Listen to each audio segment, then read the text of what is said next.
live on Real Live on the new Twitch. Oh, that's our new Twitch. Yes, we are. Woo! Woohoo! Yes, we are. All right.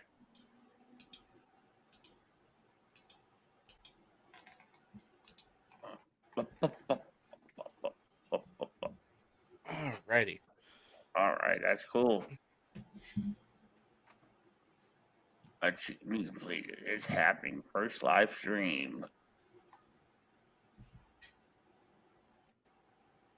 And yep, streaming one. Yep. Okay, so if you all get a chance, go over and follow the new Twitch channel, and I will add you to as moderators.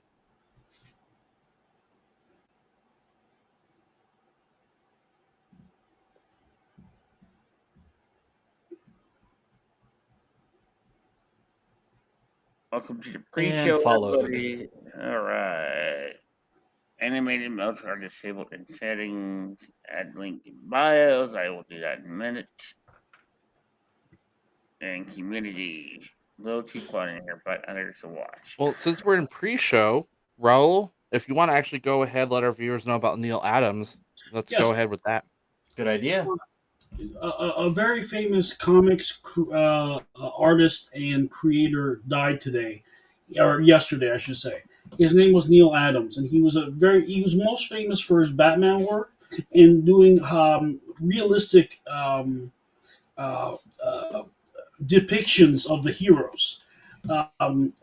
Instead of stylized descriptions of the heroes and art of the heroes. He was also, I would like to say to Neil's family is that he was a tireless champion of other artists and other creators' work, and constantly went to the bat for other people. Really kind man, really great to the fans. Just an all around wonderful guy. We're gonna miss him a lot. Passed away at the ripe young age of 80 years old. He got to see a chance to see his work come to fruition. His was a very famous Silver Age look, and he was at the cusp of it.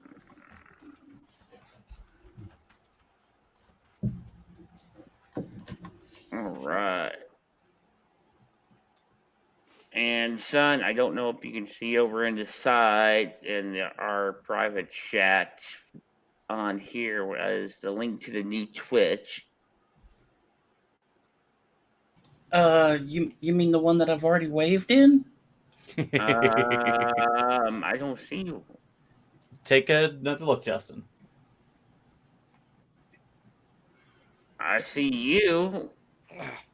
Already my first redeem of the night, making me fix my posture. There we go. There we go. Hi, Aubrey. That's me. Well, that's because you look like a broken shell of a person and need it fixing. Well, he is married. No, Well, I'm not Leah- married. Ooh, I've Engaged, never not had married. mod view before. Nice. Oh, that's right. We're mods. I have the power. Oh Lord. Actually, Justin, can you link the new Twitch in the Facebook group? Because You not see it in the private chat? I do, but I'm screen sharing, so it's gonna. Oh.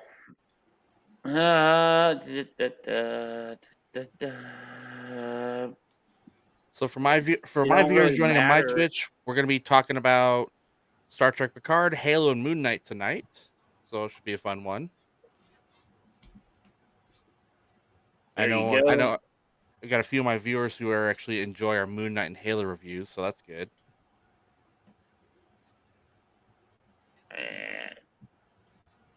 Sweet.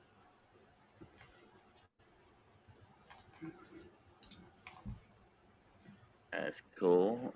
Yeah, the channel art's not all done yet. I'll have that done probably next day or two because I'm also redoing my channel art.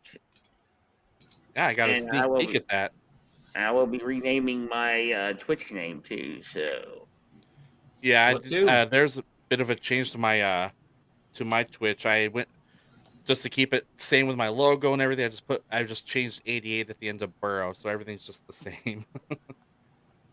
I am changing it to, and Ross gave me inspiration for this nickname, to Augmented. Nice. Well, just be careful. You might be stepping on Augmented Dictator's toes a little bit there. Well, he'll do fine. He's not the only augmented one. It's a joke. It's a joke. You'll be I know. fine. I know.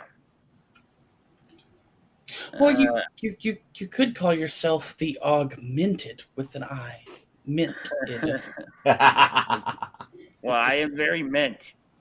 That way you could like do a profile shot of your head and like have it on a coin. How are you going to get that big melon on a coin? I mean, my shine alone's going to defeat any picture. I mean, they did it for Abraham Lincoln. Why not, Justin? Well, he had a hat.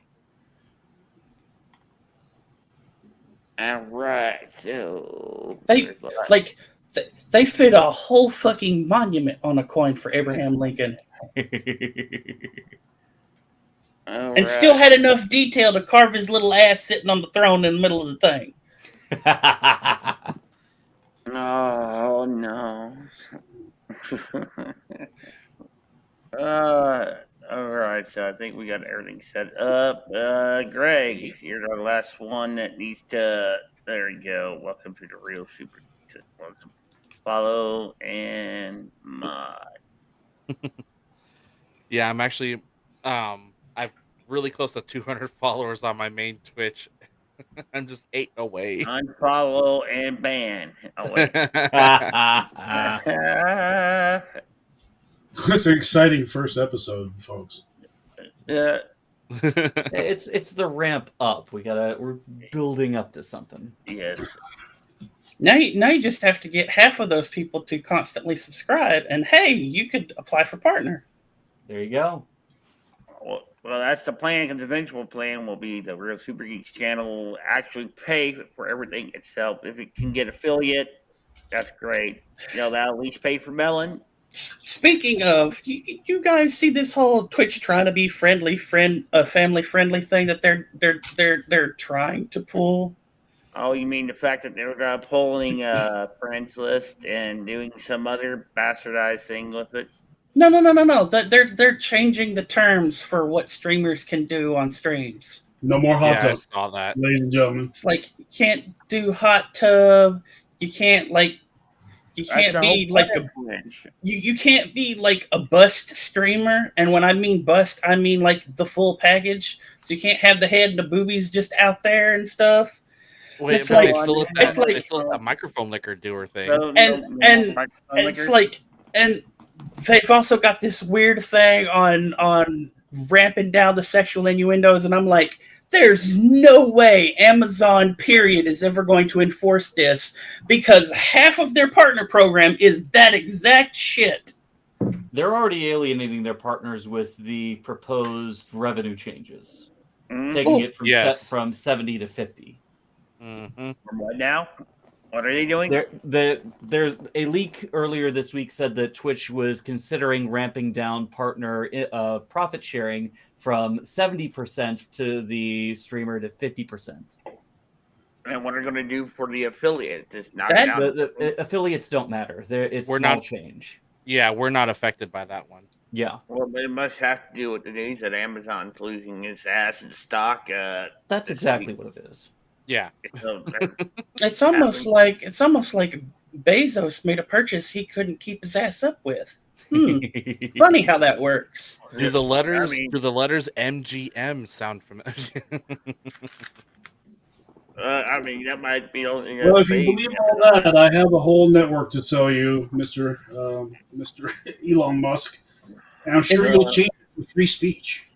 It worked for Warner Brothers when they bought Machinima. Well, look what happened to Different. Look what happened to Machinima. Let's see here.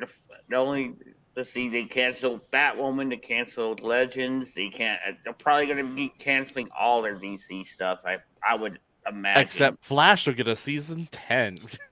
Fuck Oh, no. good God. Oh my god. I actually Flash managed to boring. watch some of season 8, and I'm just like, what the fuck is this bullshit? And another time episode thing. Why? Hey, Why? perfect. And Perfect. the funny thing And then about they all went this for the shit, legends. the funny thing about all this shit is they keep wanting to go back to what's his name, Ezra Miller, to be the Flash, and it's like, no, he's just like a public wife beater and people beater at this point. There's no stopping that shit. Let his ass go and get the guy from the WB's Flash. Come on. As long as it's him and not the rest of the cast, please. The rest of the cast is hideously boring. From Yes. what I'm reading about the Flash movie with Keaton coming back as Batman, he's from CinemaCon. He's quoted as saying Ezra Miller's Flash comes up to him, and the way they describe it is Keaton is not wearing his cowl. He's in the suit, but not his cowl. He looks at Flash and goes, "You want to get nuts? Let's get nuts." And I'm like, oh man, I just want to hear Keaton say that. Ugh, boy, I can't wait for that. That's gonna be fun. Batman movie. Wait. Is that him riffing off of the Riddler? Yes. God. That was, I swear to God, that was one of Jim Carrey's lines from It was. Batman and Robin. Batman Forever. Batman Forever. Or Batman Forever, yeah. Remember the bat Bulletproof nipples. Butt nipples.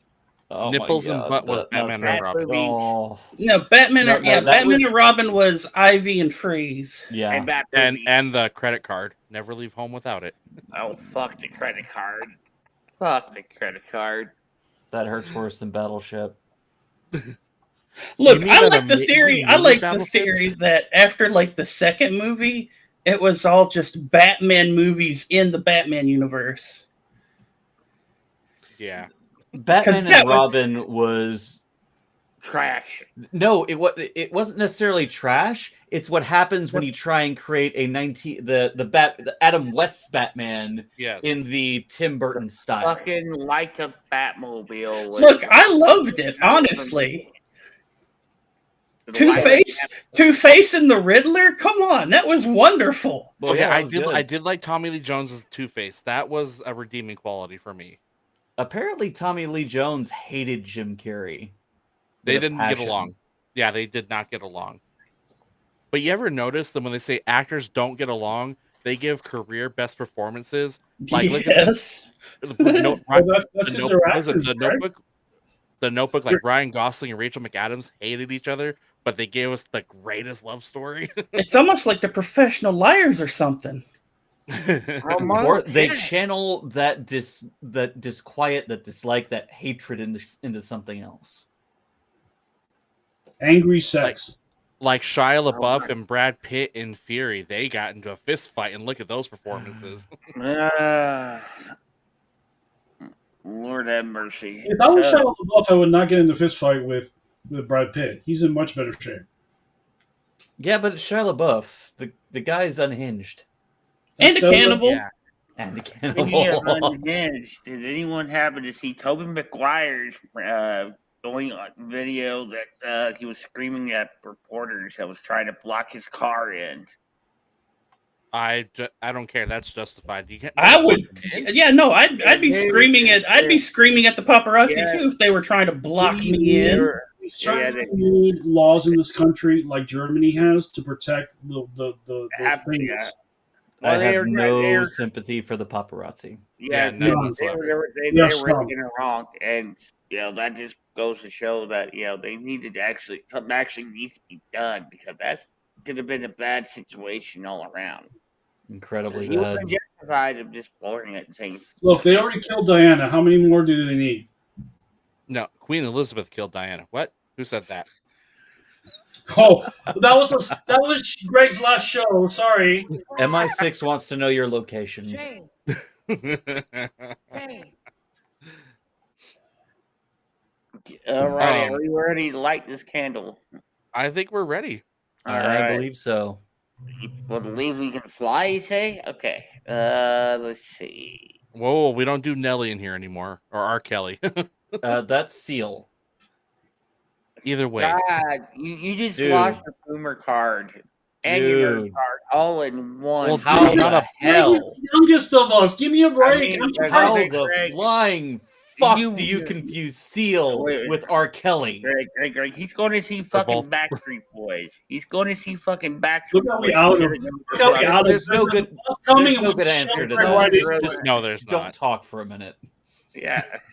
Hey, look, a cat. Look! It's easy to confuse Seal and R. Kelly. I mean, it Oh, seems no. like both of them pissed their careers away. To be fair, one fell in love with Heidi Klum. That's pretty much. And messed up, and they got divorced. And the other one decided to piss on teens. Okay, let's get this show.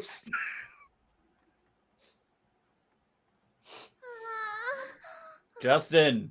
Oh, there's a Justin. TikTok. There's a TikTok of Korn doing Backstreet Boy covers. I'm interested. Okay.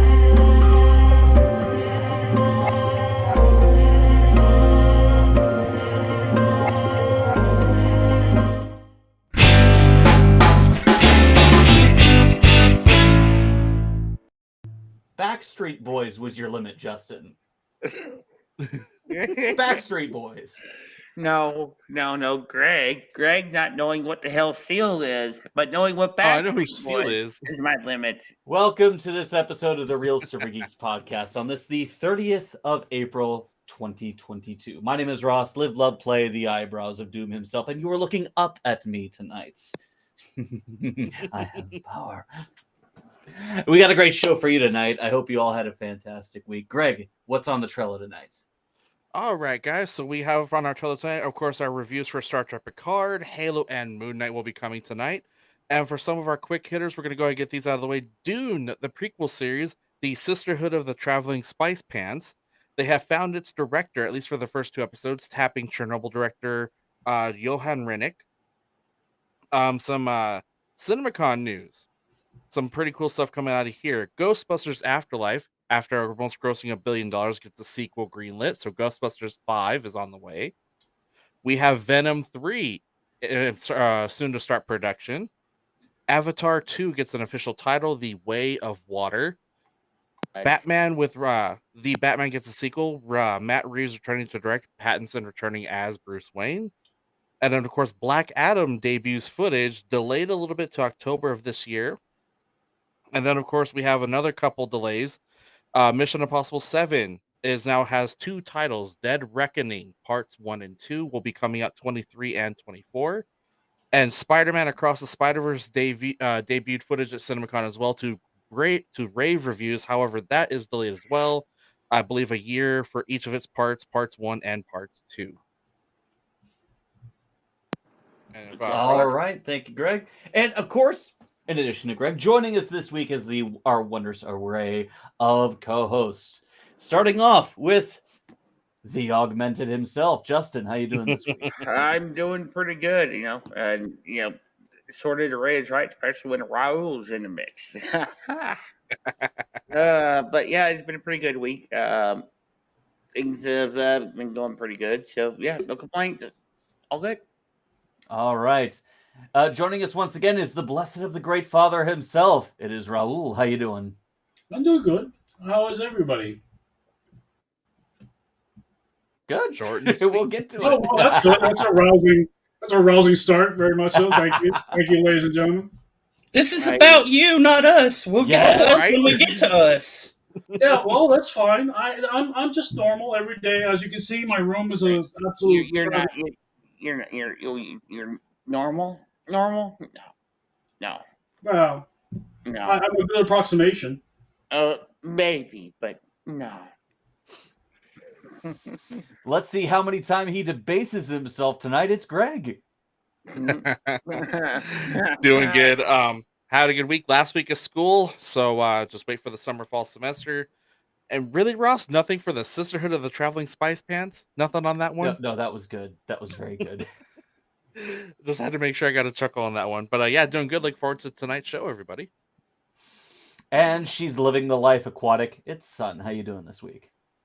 Hello, sweeties. This week's been a little here, a little there, a little everywhere. Yeah, but what we're watching this week will more than make up for it. All right. As for me, I got a new desk. Hence the new camera angle. The cord is a little short to get it on top of the monitor now, but hey, I'm not complaining. This thing is nice. It's a little higher. There's a lot of space underneath. I lost a little shelf space, but win some, lose some. Also, got the wife and that little put that together today. You actually lean on your desk without worrying about it collapsing on its own weight. Now, so, hey, trying to move the damn thing, and it came to pieces. Yeah, that's a price. Nah, it lasted 8 years, and I got it from Goodwill, so that was a pretty good deal. I say so. Okay. All right, let's get this show on the road. Let's start things off with our review of Star Trek Picard. Hide and seek. So, Justin, throw up that spoiler warning. Give me a minute here because it's being weird this week.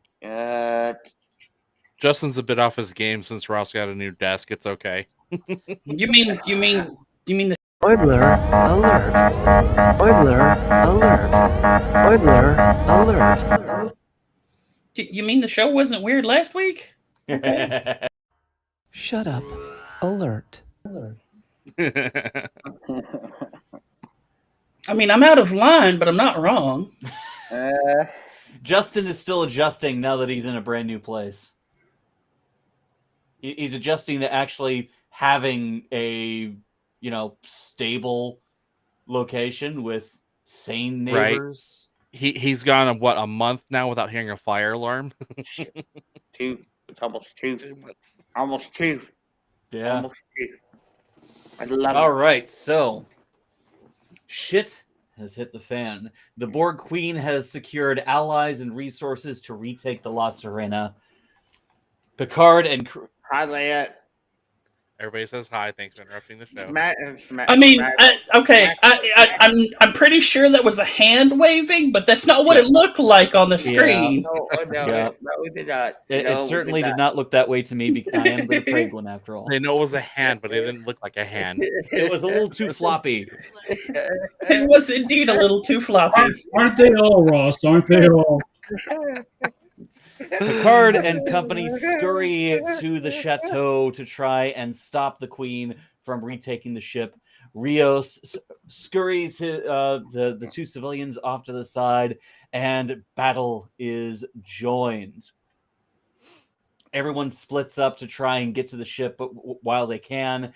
Picard and the supervisor confront Sung and his own lackeys. There's a lot to cover. Trying to get it all in my head. There's one particular moment of this episode really just threw me for a loop, and I'll get to that. But yeah,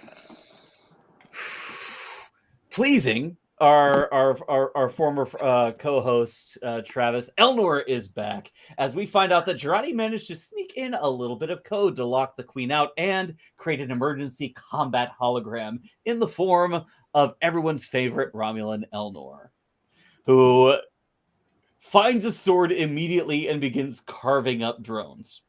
It was nice. Not only does it give the crew a fighting chance, but it also gives Raffi a chance to have a little closure with Elnor, saying goodbye to him and giving herself a reprieve from the constant self-recrimination that she's been suffering from. Meanwhile, inside Jurati's mind, the Queen and Jurati fight and fight. There are many moments where this tug of war between them it's so engaging and exciting, but it doesn't stop the Queen from wreaking absolute havoc on those around her. Picard and the supervisor go deep underneath the chateau, winding through its many catacombs, and Picard's memories wage war within his own mind. And we find out that the affliction that his mother suffered from was a form of depression, and it eventually caused her to take her own life. And that hit me really fucking hard because I know a few people very close to me who suffer from similar kinds of depression. Not nearly that manic, but it's there.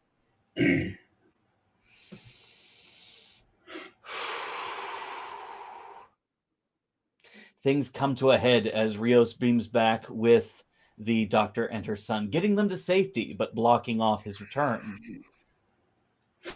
And as the news closes around our heroes, Seven and Rafi are pinned. The hologram is deactivated after a sword fight with the Queen. Seven lays bleeding and dying, and Picard is cornered by Sung and several mercenaries, merely a heartbeat away from death. When from the most unlikeliest of places salvation comes, Jurati appeals to the Queen, showing her the ultimate fate of the Borg and why they are so driven to assimilate and conquer, because no matter where they go, no matter what they do, no matter how many they assimilate, they always lose.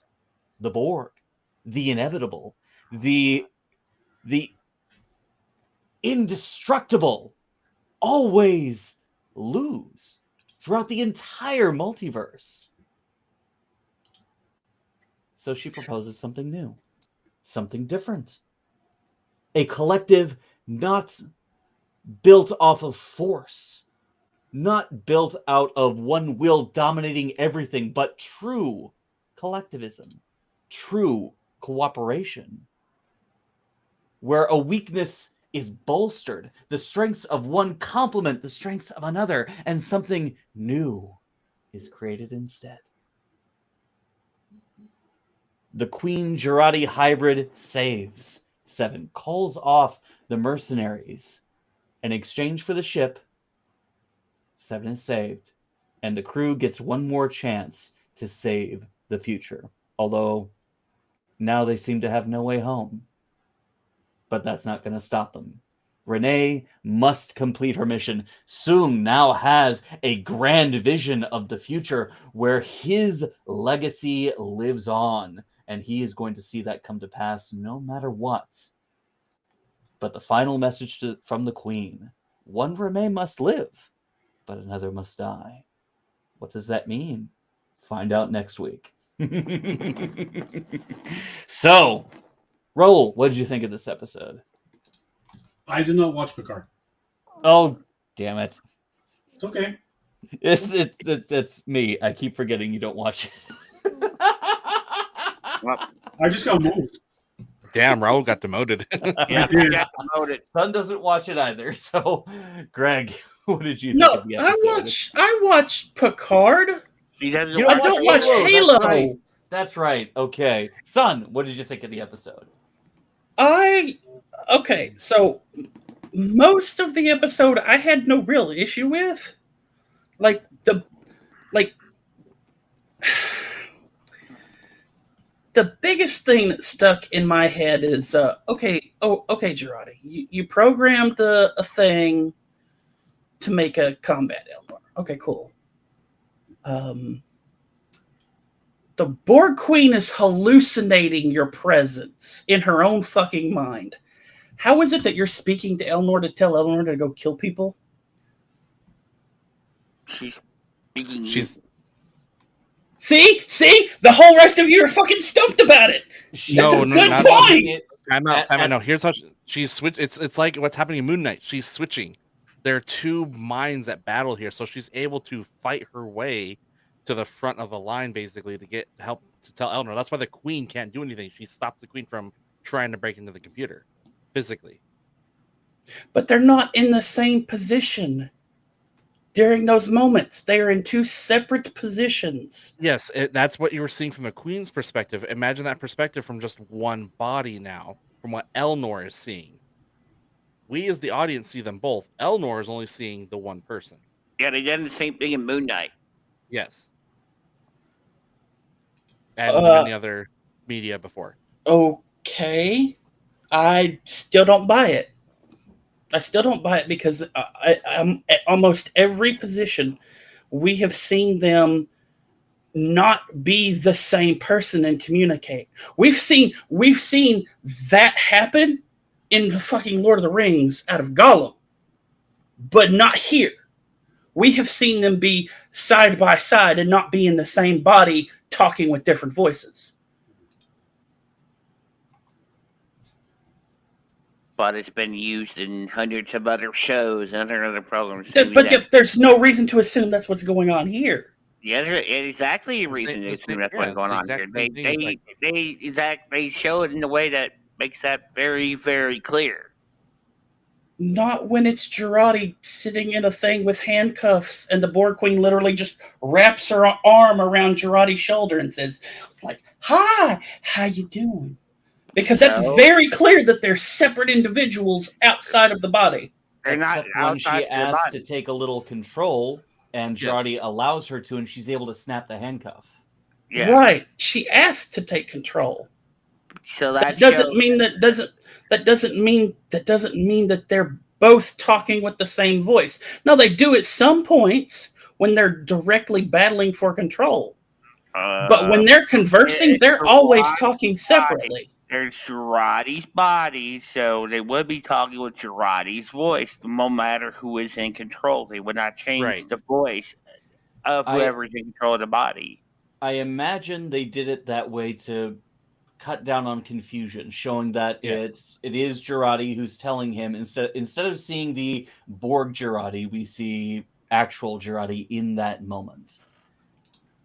Yeah, because they're doing exactly the same thing in Moonknight. Exactly the same thing. But Son isn't watching Moonknight. Yeah, I'm not. Gollum and Smeagol. That's exactly what's going on. Gollum and Smeagol is different because the way that it was shot, the camera, and the expression on the characters. That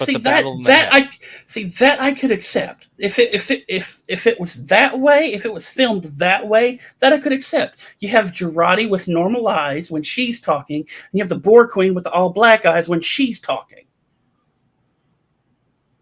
It's storytelling. That's what it is. It's a storytelling mechanism. What else did you think, Son?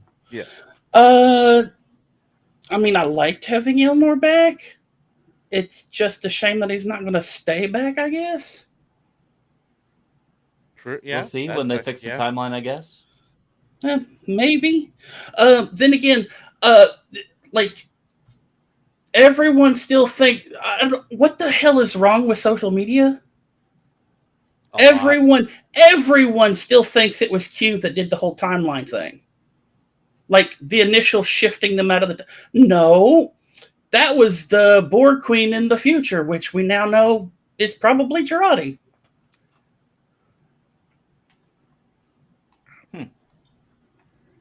Because for Girardi to get to that point, she had to send them back in time to become a Borg Queen herself, right? Yeah. So it was right. The rest of social media still thinks Q is the one that did it. And I'm like, no, they literally just told us right there. Yep. Breathe, son, breathe. Holy crap. So tell us what you really think.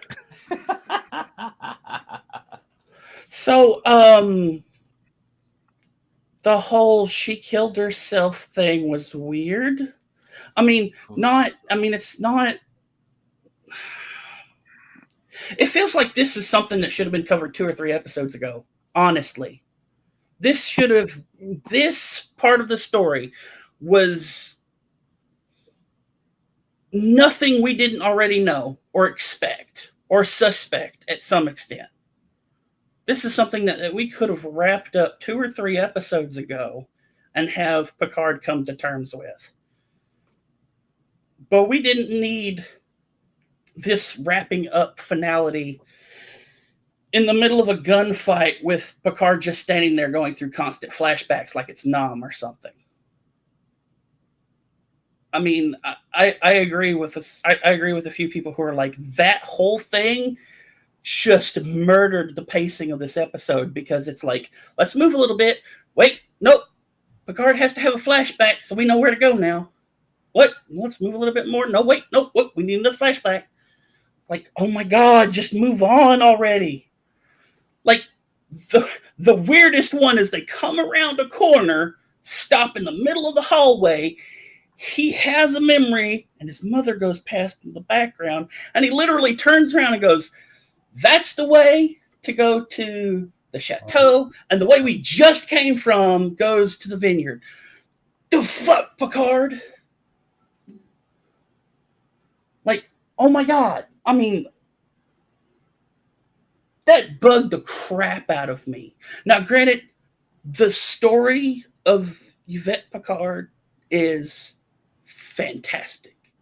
Like, that whole thing is an amazing thing about mental health, honestly. But I noticed a few other people caught this, and I caught this when I watched it too. You notice what Yvette said in her kind of like final big speech to little Jean-Luc? Don't remember the light of a dying star. Remember its brilliance. And who just a couple of episodes ago said they were like a dying star? Rihanna? Oh, sorry. Q compared himself to basically a star that's not getting brighter as it fades, as it dies. When he's talking to Guinan and the little FBI lockup thing.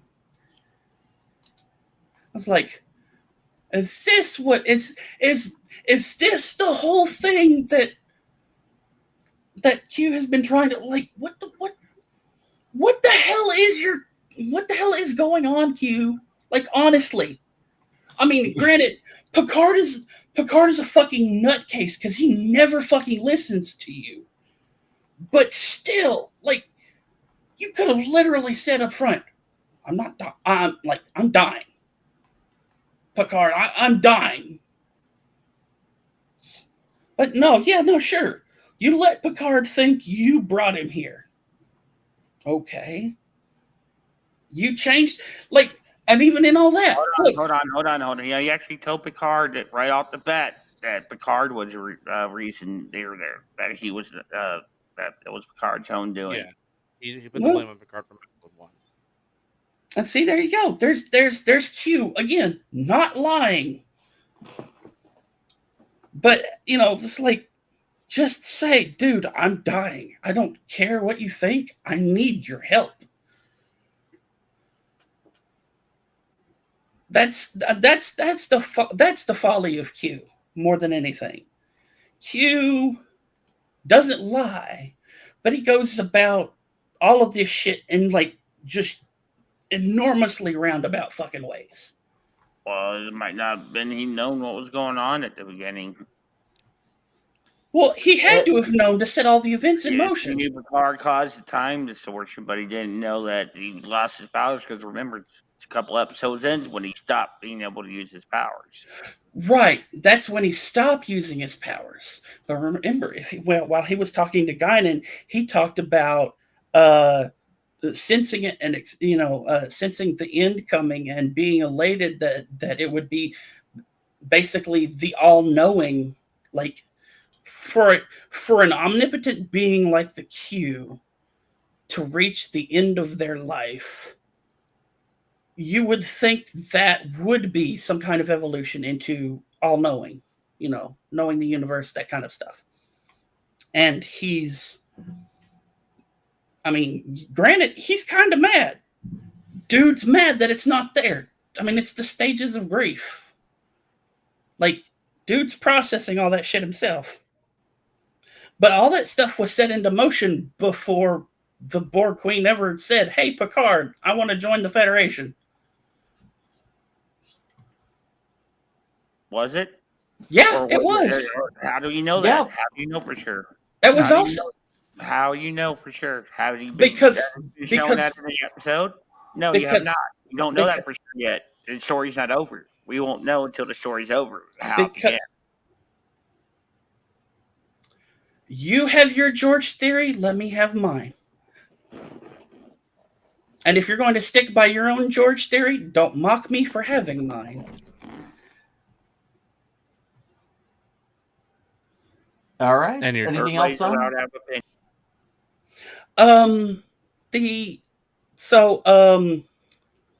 We got I'm not like stupidly deep into like models and shit, but everyone's been talking about the whole Doug Drexler NX refit is That now canon. officially canon because it was a toy that young Picard was playing with while he was Give making us season ships 5 in a bottle. Enterprise. So It's not going to happen. I'm sorry to say. that's a thing. There was something else. God, I wish I could. I can't remember what it was. Oh well, I'll remember it at some point, or you'll mention it. Somebody else will mention it. All right. Thank you, son. Oh, I've lost track already. Look, I was the first to go. So Greg. Okay. All right, Greg, what'd you think of the episode? Holy crap, was it trash? So,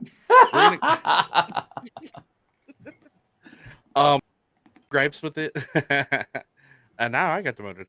I had a few gripes with it. The whole flashbacking really hurt the pace, though. Overall, it was a good story of an episode, but it was very poorly made in terms of editing. We didn't need all those flashbacks. Like, give it to us like in one big one near the end of the episode, like when he grabbed the key. That's when he do it. It almost felt like all the flashback stuff. I don't know. It just made the whole thing feel off. Right, and so, but there was a. It started off great. I can appreciate where Girardi and the Borg Queen are. Their dynamic has been the best of this series so far. It's just like absolutely amazing. There was a. I didn't. This is my brain. I laughed when the flash grenade went off because Talon's all cover your eyes, and then of course what happened? We get to a memory. And I was like, oh, it's a flashback grenade. Because the second the grenade flashes, you're not the only one to make that joke. I've heard that joke. I laughed when it happened because I immediately thought I was like, "Wow, that's a flashback," and my dumb ass is laughing at my own joke. But yeah, I thought of that and I was like, "Great." I understand the whole story with Yvette Picard presents not a conundrum, but in what we see, like how his mother took her own life, sadly, but Picard's mother was technically alive up until his TNG days because in his Picard family album that was canon, her picture's in the album as an elderly woman.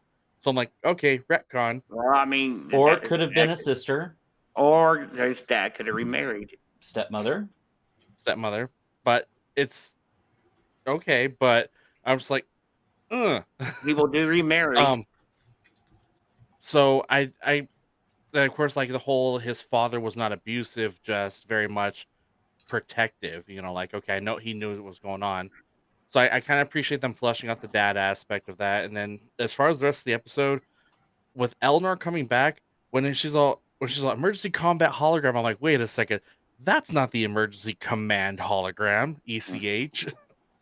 I did like that they brought Elnor into that fashion, but I don't think he's going to stick around. I think this is Elnor's swan song as far as he won't be back next season, possibly, depending what happens, because he is a hologram made on a starship from a timeline that will not exist anymore.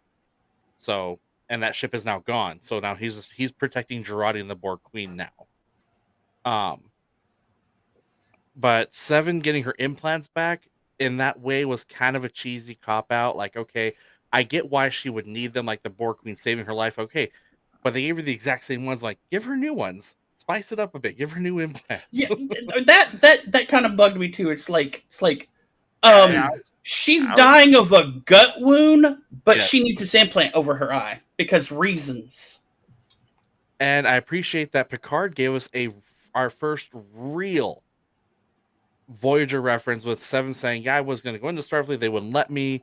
And then, of course, Jane was going to go to bat for me. She was going to resign and being addressed as Admiral. So thank you, Prodigy canon. She's an Admiral. That's the plot hole. Well, she was an Admiral as we saw in Nemesis. Yeah.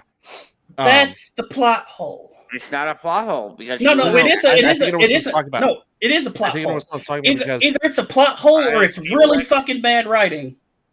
Not about Janeway being an Admiral. Hold on. I know what she's talking about. When Seven said, "Oh, they wouldn't let me into Starfleet because she's Borg." Well, Icheb was in Starfleet. He got into Starfleet. It's like, why would he joined later? He did, and I can. Here's where I can argue both sides of it. They didn't let Seven in; they let Icheb. Okay, but then Seven was very much well past her experiences. Like I see, okay, they don't want a Borg in Starfleet. Icheb technically was in a maturation chamber, was able to overcome all of his stuff. Because remember, he took out his coracle node. He's not a Borg anymore. His node is gone. Except he still had his implant when they killed him. Yes, and they very grotesquely, yes, he still had his implant.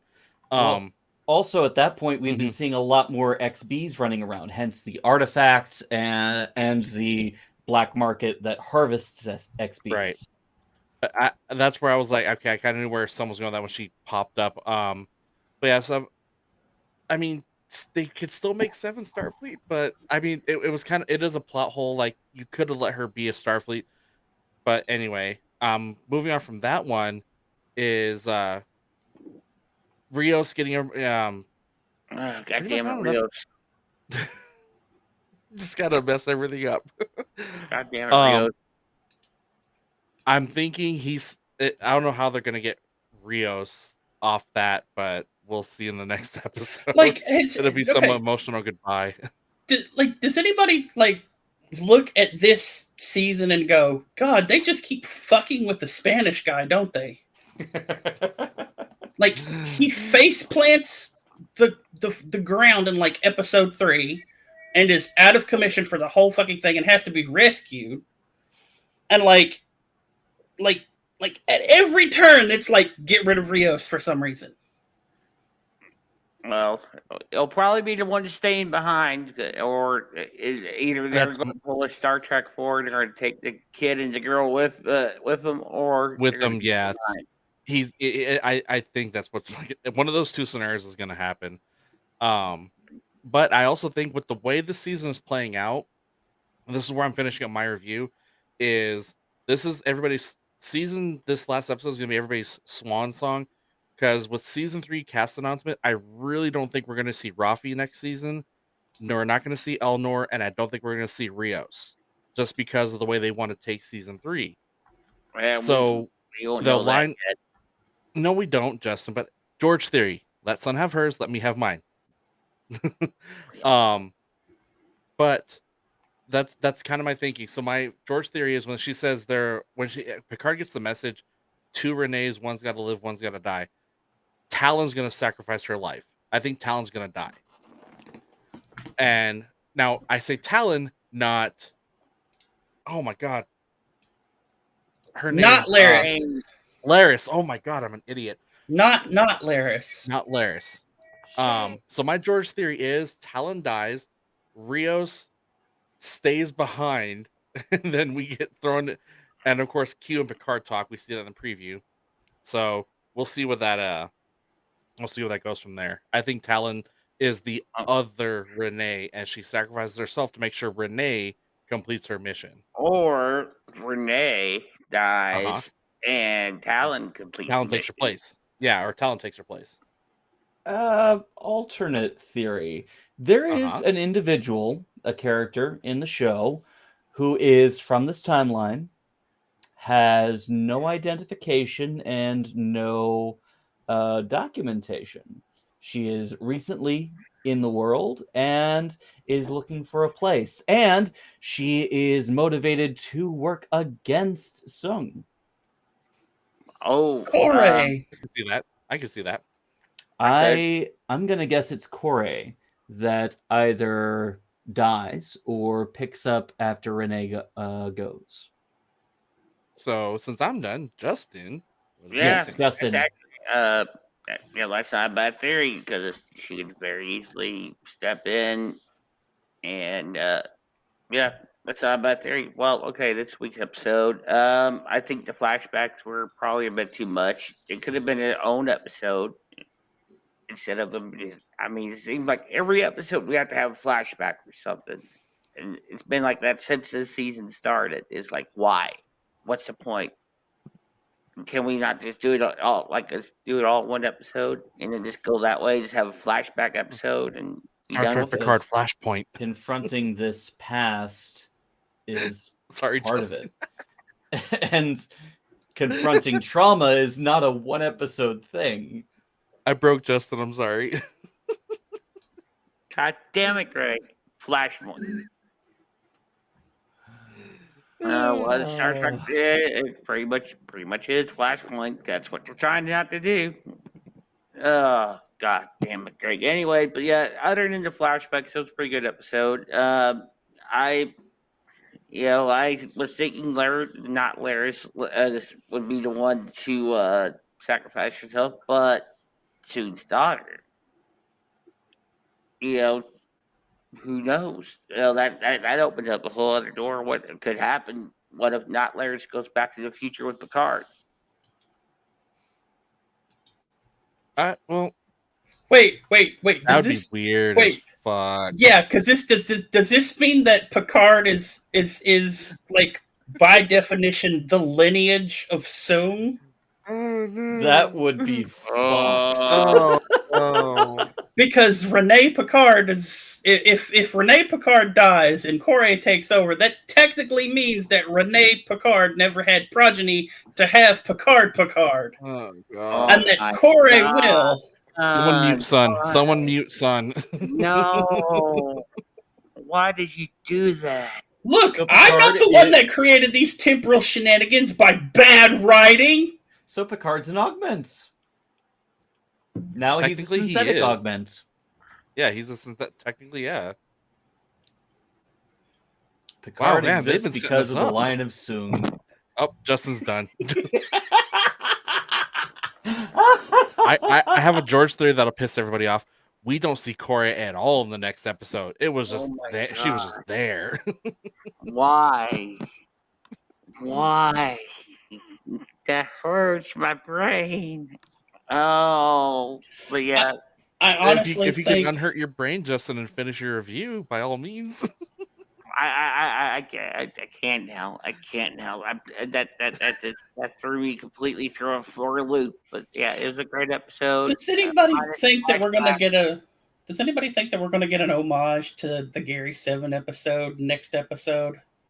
Where somebody's crawling out on one of the little catwalks for the spacecraft and shit. Yes. A la MIB3. Jesus. Yes. Well, I I am mean, here for it.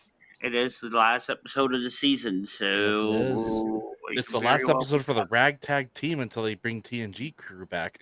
Mm-hmm. Because I can tell you right now, if they bring back with them bringing back the TNG crew, Rios and Riker are gonna go at it because Rios is like Picard's new number one, and so is Rafi. So it's like, yeah, Rafi, Rios, and Riker. Who's gonna win? Rios. Rios wins. I'm sorry, hands down. Rios and all his holograms. Yeah. Does anybody think it's weird that Rios just happened to be able to like manipulate the Romulan lady's DNA technology so he could wield her pistol? No. Like, I know he was trying to get control of like the system for the teleport, but like, dude, her pistol too? Did she incorporate his DNA in order for them to use those weapons? They haven't interacted. As far as I'm aware, no. While she was They were in using those weapons during the fight, weren't they? yeah, she was She in gave Romulan. Seven a pistol. She probably unlocked it. But all right. As moving on. any final thoughts? Dozen. yeah, Any? I hope next week, no more flashbacks. Please, no more flashbacks. So Justin's gonna be right. Please, no more flashbacks. No. What I mean is Justin's actually going to be right about this. He's going to have been right the whole season about this. The Q arc is going to carry over into season 3, not the whole Rene Picard thing. Yeah, Justin and I both called that one. Yeah.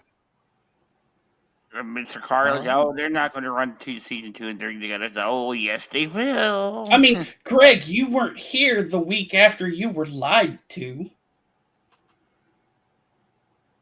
Wait, about he literally has Rios's badge, the alien guy. Yep. So I was like, Oh yeah, he's going to yeah. show up with that badge, and you were like, well, somebody in the production was like, no, they picked that up already off screen. That was confirmed. It's like, well, you were lied to. Mm-hmm. All right. As for me, I mean, sorry, Russ. It was Lieutenant Duquesne. I'm just throwing it out there. yes. As for me, this episode was heavy. I know a lot of you guys didn't dig the flashbacks, but I thought they kind of added something interesting to the episode, a kind of uncomfortable surrealism to a very intense and action-packed episode. The build up to what's been going on in Picard's mind and his memories has been something I've been very engaged in this season, and to finally get this reveal hit me very hard, because there's a few people in my life who've been dealing with severe depression and occasional thoughts of suicide, and being there for someone like the child Picard did is something that would make sense to me to try and help. And an end like that is tragic, but also quite possible for someone who is in a struggle like that. So I had to stop the episode and go give someone a hug. Yeah, that's the thing about like the really, really dark tendencies of the mind, is you don't realize or contemplate in any respect not only your absence in a suicide, but the possible trauma that you're inflicting on others because you've had them help you commit suicide. Well, that's not the thing that's on their mind. As I understand it, the only thoughts that someone suffering from that has is their own suffering and what they're going through, and trying to find any and all release from that torment. Mm-hmm. It's something that I have a very hard time picturing for myself, and just people who are suffering from that kind of depression. It's something that Star Trek has covered a couple of times before. Interestingly enough, the one piece that was cited by Janeway in Death Wish, where the Q wants to kill himself, and I don't know. There's this weird sort of continuity in my head, because that ruling that she uses to say, like, he can stay here, but like he can't kill himself or anything like that.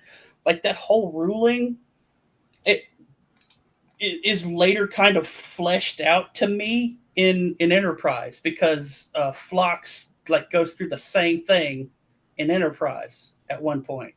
And it's like, wow, that's like the one time I can get $1 from Star Trek for having continuity.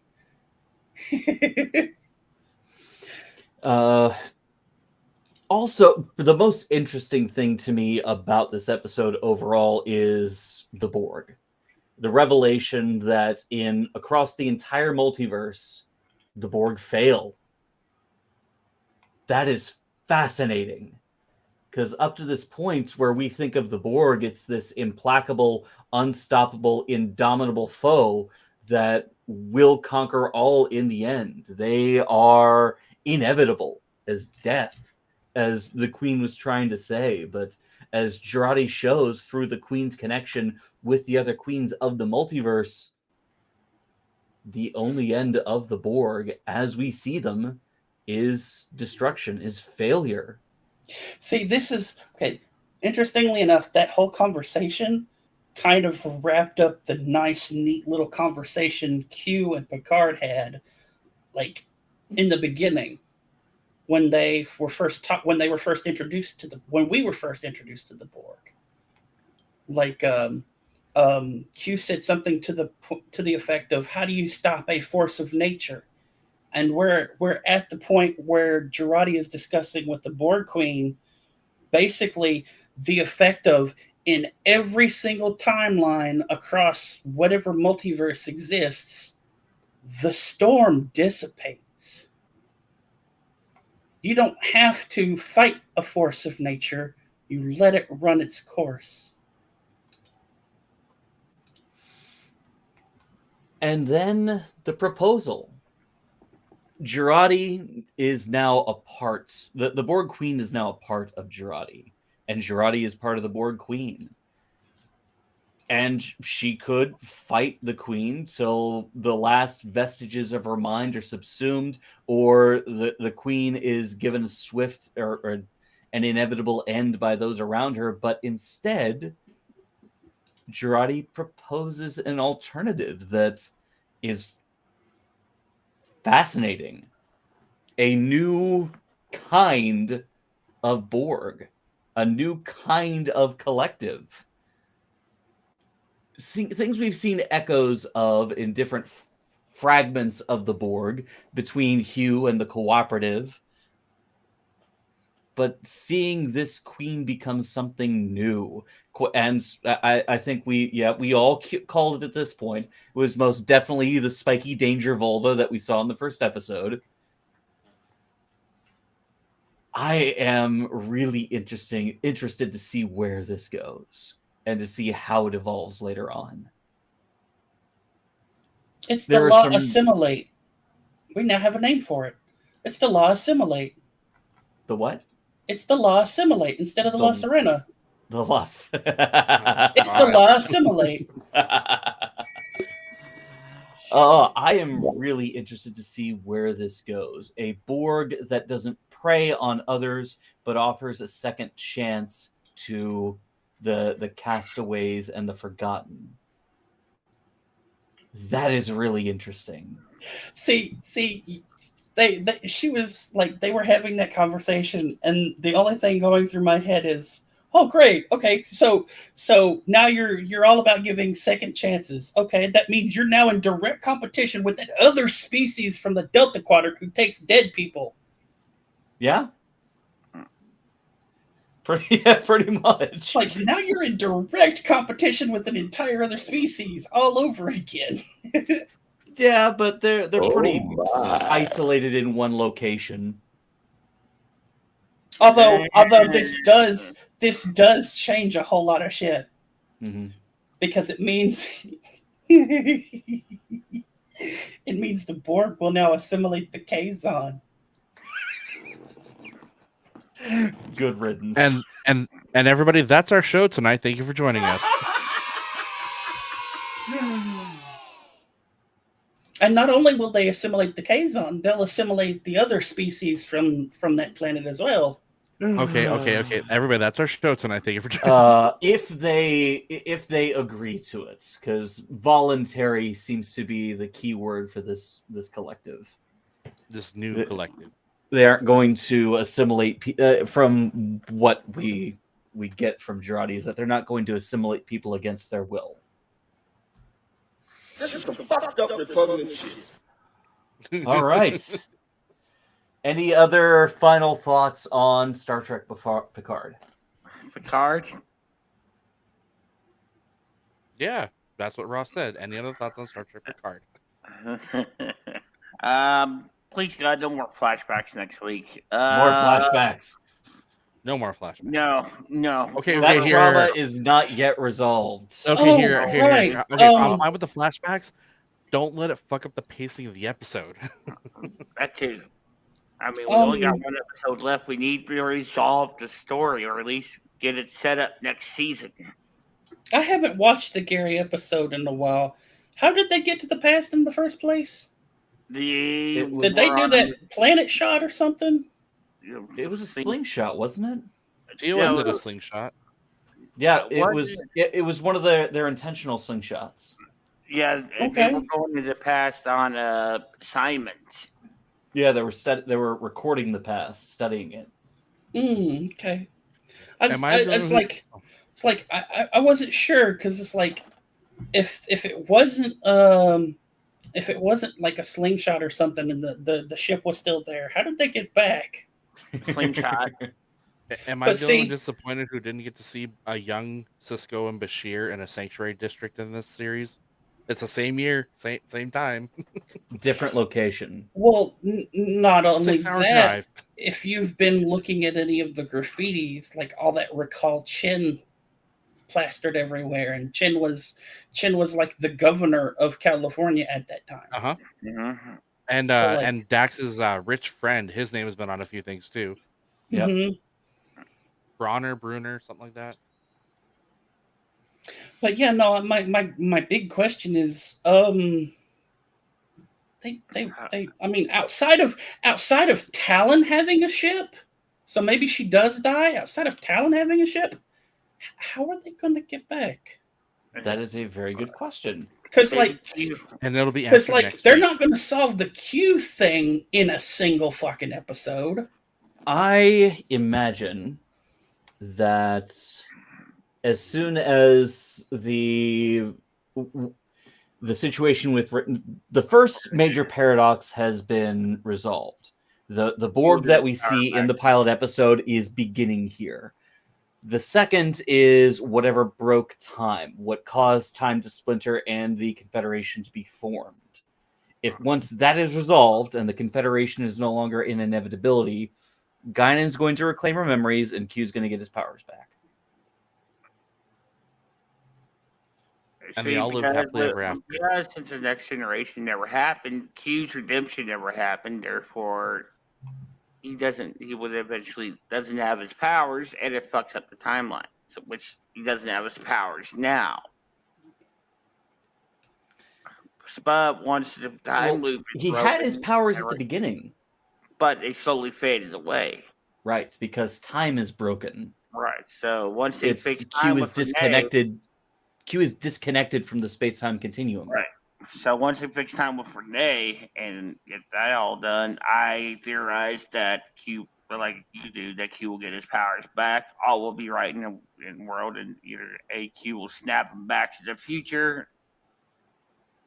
Or there'll be a Deus Ex Machina of some kind. Or no, or Yeah. Q will do that, and Q will be like, "I knew you had it in you." Bravo, mon capitaine. I swear to God, there'll be a Mexican fiesta or something. One last one, please.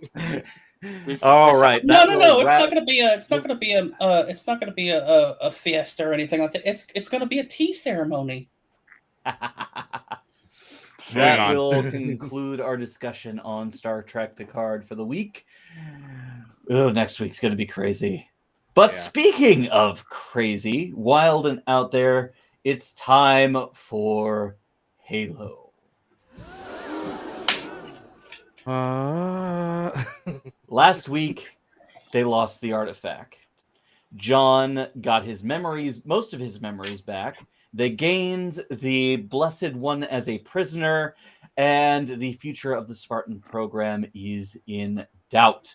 In this episode, Dr. Halsey is thrown to the wolves. Dr. Keyes is given authority over the Spartan project. John interrogates Halsey to find out the truth of how the Spartan 4s were created, the fact that they were replaced with genetically defective flash-grown clones, that the greater UNSC the UNSC hierarchy had no idea what was going on. And he goes in for an all-or-nothing gamble on the artifact to try and unlock his own potential. Don't forget the interrogation with the Blessed One along the way. That was part of it that I mentioned.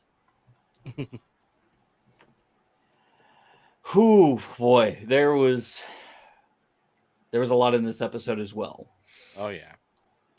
Unknown trauma, upcoming trauma, and we finally see the fucking Halo.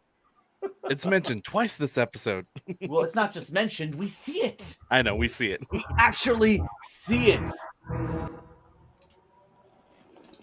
Dr. Halsey is seen to be even more of a bitch as she manipulates her own daughter to reach her ends.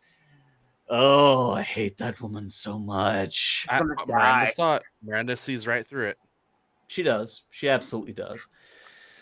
So it looks boy. like you guys Yeah. found your Kai Wynn. Who? No, Dr. no, Halsey no. Okay, is Kai so... Wynn is Halsey a saint compared to this one. Halsey. Yeah, Yeah. Halsey needs to be fucking airlocked this first fucking chance they can to kill that bitch off. So Kai Wynn uses her position as a religious figure to Silent. gain power for herself. And she uses that self-righteous aura to talk down to everyone and to get everything that she wants. Dr. Halsey, on the other hand, uses her own intelligence and moral superiority to justify absolutely reprehensible actions, war crimes, crimes against humanity, and just the worst kinds of things to justify her own actions, including furthering humanity as a species. She's a mad scientist.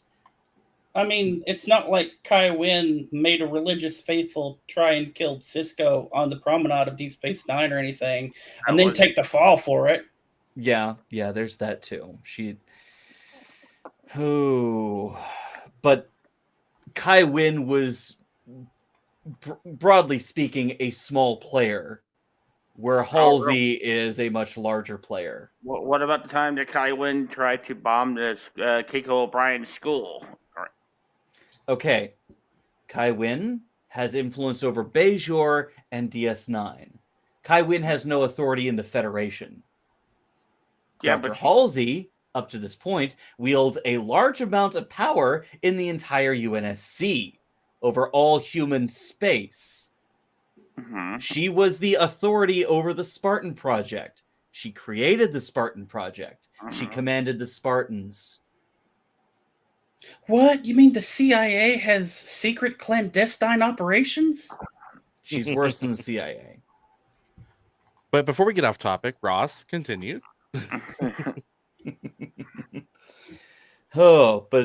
Geez. I've summarized the episode well enough. Let's get into the discussion. Let's start with Greg. I love this episode. I was telling the guys earlier, this is, of the 3 series we've been watching, this Halo gave us the best episode of all 3 right now. Like, this was really well done, really great. The first interaction between Makee and John is like, you can feel the nerves in there. And I love that the first Marine he interacts with, he goes, I don't trust her, she's one of them. And John gives him that look like, I know. And so he goes in there not playing her bullshit. He's like, there's no way you were Covenant prisoner. They wouldn't hurt you because they said one thing that is true. They don't take prisoners. So that was right off the bat. I love the interaction with them. I love that the most tense moment of the episode was seeing John unhinged, locking Halsey in the room, pointing out the radiation mess up the designer gave. He goes, really quite a quick oversight, and does the radiation testing Cortana and Halsey. And he lets the timer go. And when Cortana doesn't stop him, lets her out, he goes, I just had to see how far your AI would go. And now he knows Cortana does not have 100% control over him. And I thought that was the most tense moment of the episode. Like, I thought in the back of my head, I'm like, you know what? Let John kill her. Let him get that vengeance because his parents think he's dead. But he's not one for vengeance, really. This is true. He's still a soldier. He's no longer a Vulcan. He lost his emotion inhibitor. No, he's a Vulcan, all right. He's just Cybok. Okay, fair. One of the moments I love from come on. We're breaking, Justin. We got to stop. No, we do it. He does it enough to us. It's his turn. That's one of the tender moments of this episode. One of the tender moments I love from this episode is John and Kai, where he breaks it to her what Halsey's been doing. And Kai takes it as well as you can expect. She does take it better than I thought she would, because she sits there, she's like, so our whole lives are a lie. And John's like, yeah. And it's like, we have each other, but our parents think we're dead. We don't have a family. And that was a tender moment, like, where they both realize, like, yeah, we're screwed. And of course, her first thought is, what about Vanek and Raz? and Riz. So yeah, Well, they'll probably take it a lot better yeah, they will. They will. because But they still got their pellet. making Halsey the scapegoat was well done from a writing standpoint, from the episodic standpoint. Miranda And is it's also canonical. yes. Halsey most certainly went to jail for what she did in the Spartan program. Only this time she's not going to jail, but she is going to the whole back to the CIA. She's not going to jail. She's going to that remote outpost in Alaska. So she's being shipped off.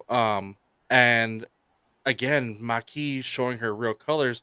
Now they're really screwing with the viewer. For viewers who aren't up to date, they're making it to where Maquis is like, no, she's telling the truth. She hasn't lied to them once, technically.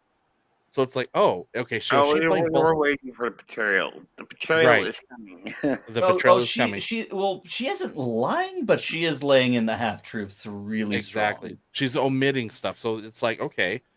But I can with her connection now that Miranda found out, they're 2 in a billion of of the genetic structure where they can interact with the artifact. And then John goes balls deep, grabs it, and then yeah. That was intense watching them. And then of course, as soon as we could see Halo, I was like, there it is. We have Halo. And that was intense as hell. Like this, yes. It has been intense as hell. I almost thought you were one of going my to kiss there for a minute. okay, I hate I don't hate my viewer. My viewer Aubrey said something I hate to agree with her. As much as Halsey is bad, I kind of like her. She's okay. She's a very likable villain because she's playing a great villain per se. So it's like you can't hate her. Fucking Cortana. I mean, but overall, I like this episode. Since we've gotten to see the Halo now, it was mentioned again before we see it, and now we see Halo. We all thought, oh, end of the season. Nope, threw it right in our face. I'm not sure how many episodes the season is, if it's 10 or however many, but if it's 10, we're getting kind of to a season end point, because if they're showing us the Halo now, then we're going to see what's happening, but they could easily push this forward. I think what's going to happen, though, is they're going to put Maquis in a real cell, because that nurse in the guard saw her laser finger. And she didn't hurt them, so they have the chance to just flat out grab her now. Like, look, she's got a laser in her hand, and now they're going to really scan her and find out what's going on. So I'm looking forward to the next episode. Whoever's next, Raul Justin. Yes. Yes. All right. Thank you, Greg. Justin, how about you? it was a fantastic episode, and hello, Brenda. I'm glad you're finally here, and I will make sure to include the YouTube link in our Facebook post, so that way you can join up that way. Sorry, I figured Twitch wouldn't be that hard for a sign up. But yeah, the episode is great. I thought there for a minute John was going to kill Halsey. Mm-hmm. I still see that happening eventually. I don't see John killing her, but if she does die, I don't see John shedding a tear. If it's not John, it's going to be one of the other Spartans. I don't think Halsey's going to die. Oh yeah. I think you're crying out who kills Humperdinck right now. Hell, I don't know if either Halsey or Keys. I like Miranda. Don't kill Miranda. No. And I definitely get it. Halsey has a charisma and a determination that is admirable. She just does a lot of really fucked up things. Excuse me. Yeah. But maybe she'll redeem herself. I don't think she will, but there's a slight chance. This whole I wonder. I'm looking to see how many episodes are in this season. I haven't seen an official count. I'll say this while Justin's looking at that. This is going to sound really mean. Did anybody notice that this episode was so amazing? There was no Quan in it. No, actually, there was. Where's Quan in this episode? As a flashback, whenever he went to go Oh, in check a his, flashback. She wasn't. Yeah. Her third wheel story wasn't a main player this time. Yeah. Quan. it's I where hate he to had, say it, but just kind of bring things down a bit. supposedly originally it was a 10 episode order, but it may have more. So yeah, 10 episode order for Halo season 1. 10 episodes. Okay, 10 episodes. So we're on 6 right now. Yes. But yeah, Four more to go. Only. As Raul is eating on camera.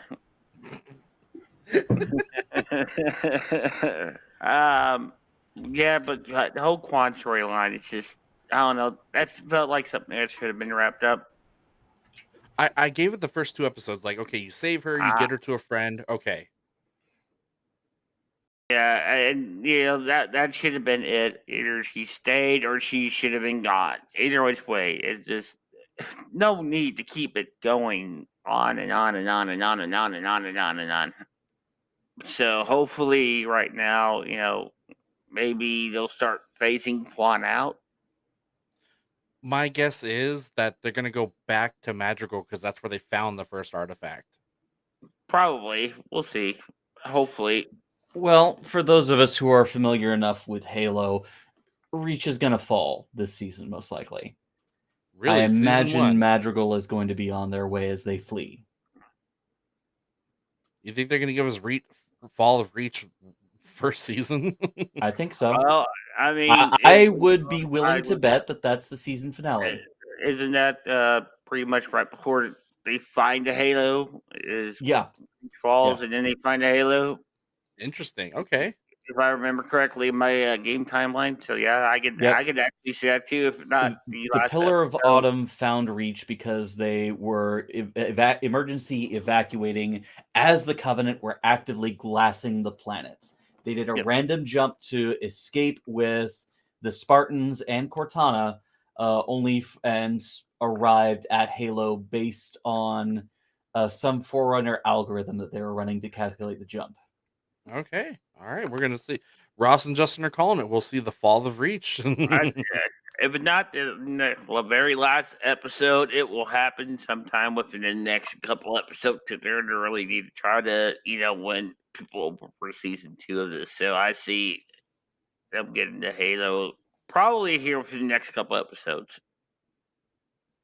Because we're on 6 now, so probably by episode 8 we'll be on Halo, I would think. We're well on our way. Any final thoughts, Justin? Yeah, one show that doesn't have constant flashbacks. Yay, Halo. Are you kidding? Wait, time out. Constant. Okay, the Halo flashbacks were part of the story, but not like it was in Picard where they just threw him in there every time he turned his head around. The artifact has been giving John flashbacks since episode 1. Yes, but they're part of the story. They're not. And so are the ones in Picard. Son, help me here. Well, Son hasn't seen Halo, but Raul, before we do get to Son, Raul, you've seen Halo, right? Raul is eating low blood. I know he's eating. But he can't right now. Just say all right. Raul. As for me, this episode was great. Seeing John just desperate for answers, desperate for any form of control over his situation and his just rapidly deteriorating state of mind and health, apparently. It was... Yeah. Mm-hmm. This is a Master Chief we haven't seen before. This is a Master Chief with agency, with some manner of control over his life, over his story. And as he's discovering more and more about his past, how he came to be where he is, we aren't seeing him wanting to leave. That is something important, I think. He wants answers. He wants people to be held responsible. But I don't think he doesn't want to be a Spartan. I don't see him wanting to quit the fight.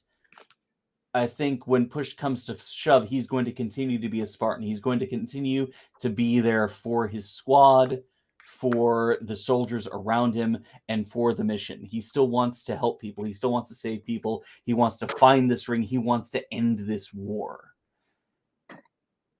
And I think that's something that a lot of people are overlooking when they're watching the series. So when we get up scenes like him locking Halsey in the decon chamber, testing Cortana in an incredibly intense scene. Holy fucking shit. When we see him confronting Halsey in the interrogation room, getting everything out of her in a way that the Jag guy definitely couldn't have. Mm-hmm. When we see him, there was a lot of John interrogating people in this episode, using his intimidating and imposing presence to get information out of others, but also people trying to mess with him. Halsey was definitely trying to manipulate him. Yes. What's her name? What did she want to be called? The Blessed One, definitely trying to manipulate him. Yeah. And I love how he just saw through that. I could test her with the artifact. Oh no, she's not getting anywhere near this thing. He knows that's what she wants, and he is not going to let her have it. But the indomitable determination that he is presenting is really something that we've never gotten out of a Master Chief in any of the series so far, until 4, I think.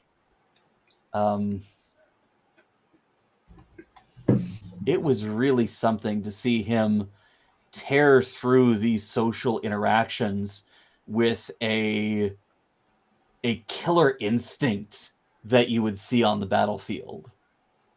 That was really something else. I really like how he seems to be in a decent working relationship with Miranda, though he has had relatively little interaction with her. The reveal of the halo. That was great. We see Cortana in her element, really pushing through everything to get to Dr. Halsey. I'm wondering if we're going to see any kind of... One thing that John had with Cortana in both the books and the games was a trust, an implicit trust that went both ways. That's something that we don't have with this Cortana. And I'm wondering if that's going to change somehow throughout the series. Well, it better change quickly because they only got a few episodes to do it in. Well, 4 episodes? I think that's plenty of time. I mean, we saw a dramatic shift in how Miranda sees the Spartans and vice versa last episode, and that was only done through 1 episode. New BFFs, Miranda and Kai. Yep. That was pretty intense, seeing her suffer from that plasma wound. Oh, that, and the amount of painkillers Riz had to keep giving her, like, oof. Oh yeah, that was bad. That was so bad. Be like, more please, more please. More. She couldn't even say that. She just screamed. Yeah. Oh wow. There was just so much. The interactions between all the... This is a very character-driven series, and I'm really enjoying that. With Kai finding herself, the interaction between Master Chief and the Blessed One, that first interaction, you're the prisoner. You're the demon. I've been called worse. Yeah, that was a great interaction. It's like, you're the prisoner, you're the demon. That really like... was. That probing that she has, she's trying really hard to be reserved, but she's failing. Especially once she sees how vulnerable the Master Chief is as he's suffering from these visions. And she does the Sith moment. Think of what we could do together. Nope. Oh, this series is so great. I'm disappointed so many people are turned off by the fact that it's not what they wanted from a Halo series. And They- I understand that. So you go in with expectations, you're not given what you want, so you're turned off by that. I Well- understand, but I'm disappointed. Well, I Okay, mean, so you know, here- they It knew from the was beginning. disappointing because it's finally a mature look at what a militaocracy would be in space. And instead of embracing it, the Halo fans went, "Oh, it's not whatever it is that my fantasy was about a series I don't know." So I really don't accept that, honestly. I mean, you know, what they were wanting was they wanted to pretty much play by play of what happened in the video game. It's like, well, Yes, you can't exactly. really do Yeah, that. that's You can't what I really said. do that. You cannot really do that in live. And I mean, It's also boring. nothing about the we saw. It's also Nothing boring about and expected. saw. Oh. Nothing about the previews that we saw, you know, showed it as that. You know, it was shown to be different. It was shown to be its own thing from the get go, and yet everybody's like, "Oh no, it's not exactly like this." Not It's everybody gonna be follows It's a the pre-production and the emotional promotional stuff. immaturity. I feel it's a bit of emotional immaturity on the fans' part, that they can't handle a little difference from what they were expecting. Well, Yeah. to each their own. I mean, it's the same thing we see in Star Trek when Discovery came out. Everyone had expectations, and when it didn't present those expectations, people immediately wrote it off. And some people fell down a bit of a rabbit hole. Some people dug themselves back out. And we Some still people give still watch the Orville. but we don't talk about it. Wow, Raul. Wow. Wow. Wow. All right. Any final Oh. thoughts from you guys about Halo? Raul, did you get a chance to see Halo? I'm up to episode 4. I'm slowly catching up week by week. All right. Okay. Well, give us a bit of a. Well, give us your that's continued my thing. impressions. What I said in my brief commentary was that I really like this mature view of the universe. I was expecting, much like the other fans were that were disappointed, but I'm not disappointed. I'm quite pleased with the maturity of this series. Honestly, I thought it was going to be juvenile and completely dismissible. I can't dismiss it anymore. Yes, that is the Orville crest. Yes. Really, Justin? Really? Moonknight, the price of one. Yeah. All But right. that's my general opinion is that it's a worthwhile addition to sci-fi.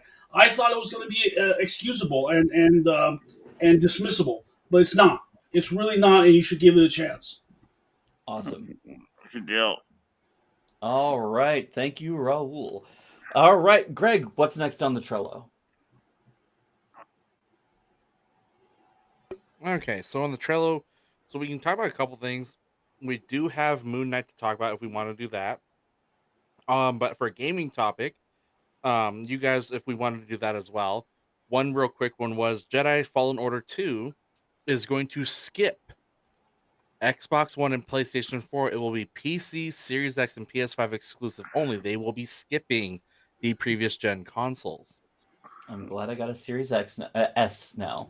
Yeah, the article is PC. honestly fans are pretty pissed about that because they're like, people who still have an Xbox One or PS4, Well, they will not get Jedi Fallen Order 2 Well, now. I mean, they're a generation behind everybody else. Did they really expect they're going to keep up PlayStation 4 and Xbox One releases with the current gen? It's forever? still Well, very considering how difficult to hard get it a is to Series get X some of and a these PlayStation consoles 5. still.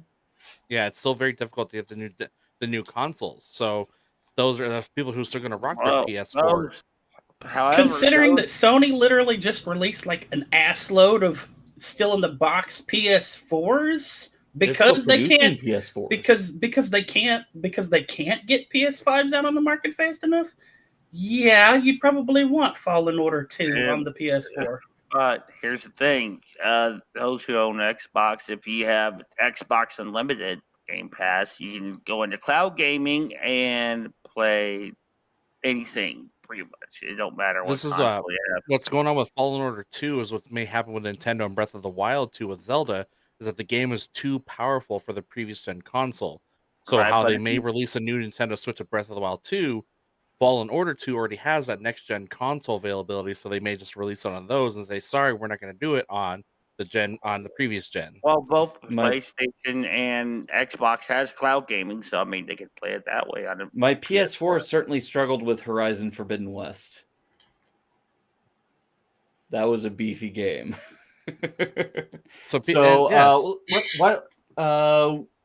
We're also going to talk about our Justin and I had our first impressions of Dune Spice Wars. Raul. And Raul. Greg, have you gotten into I don't have it yet. No, I haven't even touched it. So no, this is our next topic we're looking at is the first impressions of Dune Spice Wars. Raul, how about you start? Okay, I'll start off. I honestly think this is a brave, bold step into the past, into where RTSs began. But with all the modern conveniences of what we've learned over the last, I don't know, has it been 30 years? Maybe 30 years since Dune 2, the original Dune 2. And for our audience out there that might be a little younger, Dune 2 was the beginning of the RTS genre as we know it today. There, you could argue that Herzog's Y for the Genesis was before that, but it's a great addition. I have nothing to bash about. But this was the first mass success of an RTS and gave birth to many things, many things. And the current series is ambitious. It's bold. We just got basically the early release version of it, and I'm sure they're going to be making many more changes. Some people are talking about class side imbalance, but those are things that can be balanced after the fact when it's put out in the competitive play market. But just as a fun game, by the way, it's only $30 American. I hate to say that, but that's a great deal for I'm snagging it. I'm definitely snagging it next month. That's for sure. It's a winner. It's definitely a winner. No matter how you cut it, it has 4 distinct sides, and with more to come as we move through the universe's different factions. I'm almost sure. I can't of course promise, but in the book series, which is I think what they're taking the majority from, there is other factors that come into play. So they should have many more factions to come. Actually, I expect if you're playing already and you see the different factors, I expect a Spacing Guild faction. I expect a Sardaukar faction very easily. So there's actually and the gameplay is very quick, very brutal, and fun and random because the spice worms attack your harvesters in the middle and you have to save them. It's hilarious. Because you'll be like, yeah, and then you're not winning because the worms have eaten all your harvesters while you were. Spoilers. Go ahead, sir. I'm sorry. Spoiler alert. Spoiler alert. Well, it's not really a spoiler. It happens in the first mission. You find out your harvesters are very vulnerable. Oh yeah, as they are in the books and the films. Yes. Oh look, Ross has his first redeem tonight. So let's be honest. It's just somebody wanted to see Roger's crotch. That's all it is. I think so.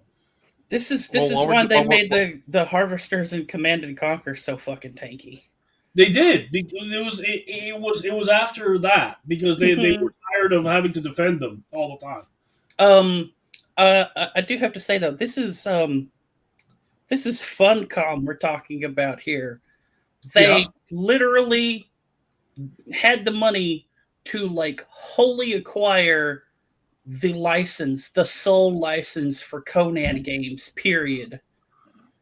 And that's why they have so many Conan games. They're still right now working on it's not like it's not finished, quote unquote. I mean, it's finished. It's a finished product. But they are still constantly developing and adding stuff for Conan Exiles, which is their Conan survival game. To be honest, son, though, if you look at the quality of their games that they've released for the Conan series, I think they're high quality games. Well, and it runs the gamut too, from mobile type games all the way to I mean, basically Conan Rust. Yes. And so I'm very excited to see what they do with the Dune license. They have a few more games coming out for Dune. So gentlemen and lady, we have a lot in the future to look forward to. I would hope so. What is he? What? I'm stretch redeemed, Justin. I've done these before. Come on, pay attention. It's just the position you're in. It looks weird with the new camera. That's all. With the new, yes, with the new. He has the most, It's like I mentioned lunges. before, he has the most children out of all of us. So maybe he's doing something right. I'm just saying. No, So Justin says- I have one kid. I got You two. have one kid? I thought you had three. Justin has more kids than us. Oh yeah, Justin is the winner at this. So at Justin this says stage. we have Raul's take. What was your take on Spice Wars? I have not played it yet.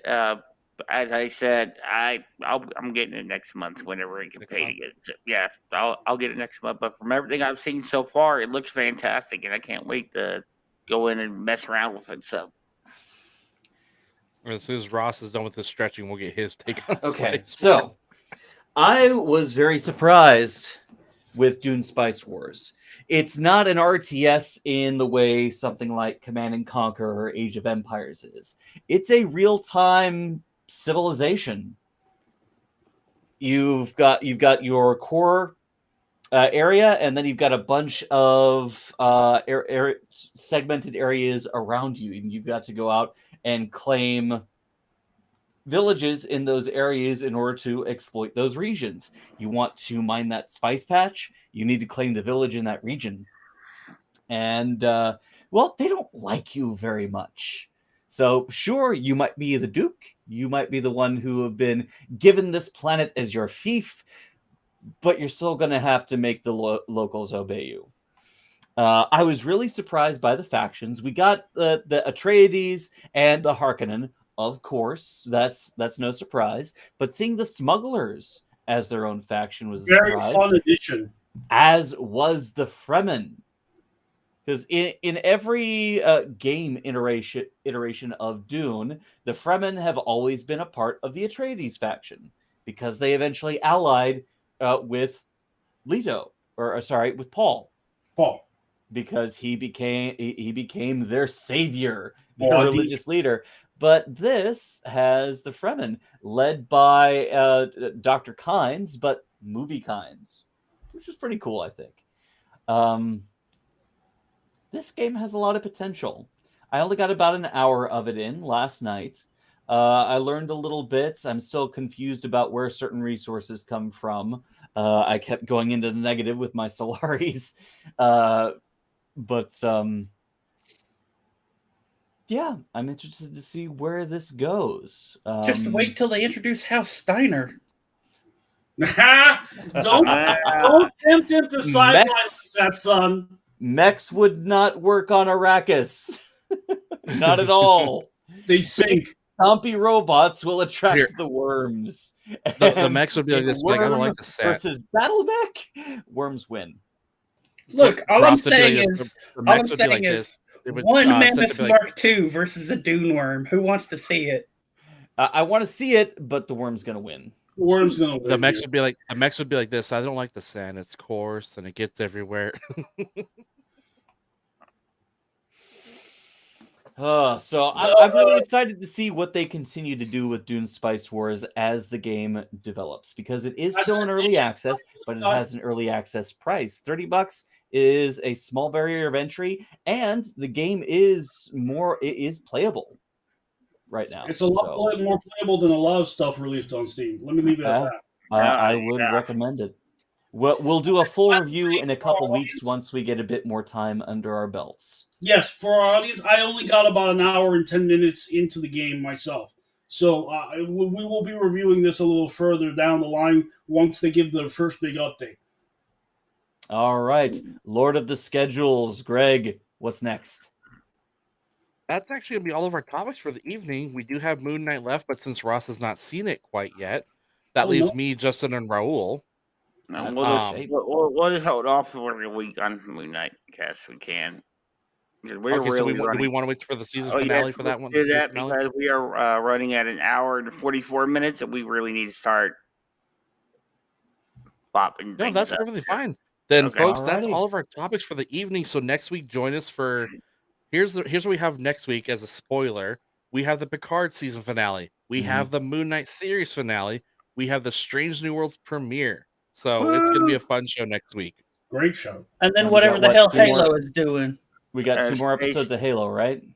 The beard. 4 more. 4 more. Yes. And next week, will Ross shave his beard?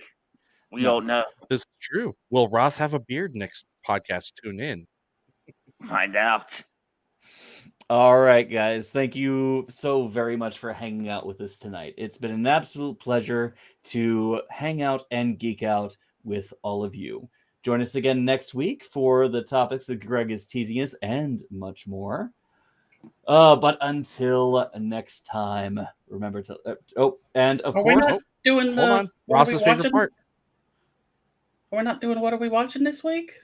What are we Yes. watching? Not what are we reviewing? So let's make Yes. this one quick. Yeah, it's what we were watching. Son, not- you were very enthusiastic about what are you watching this week, so how about you lead us off? So I showed a bunch of teeny boppers. My stepmother is an alien. Holy shit. Like, the chat was filled with, God, this movie is so cringe. So cringe. And I'm like, is it cringe or is it all the cocaine? It is the 80s.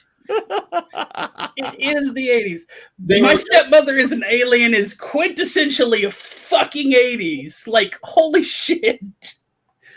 Yes, But oh my god, like again, going back to that, sure, you have like this like super male chauvinist out of what is his name? John Lovitz.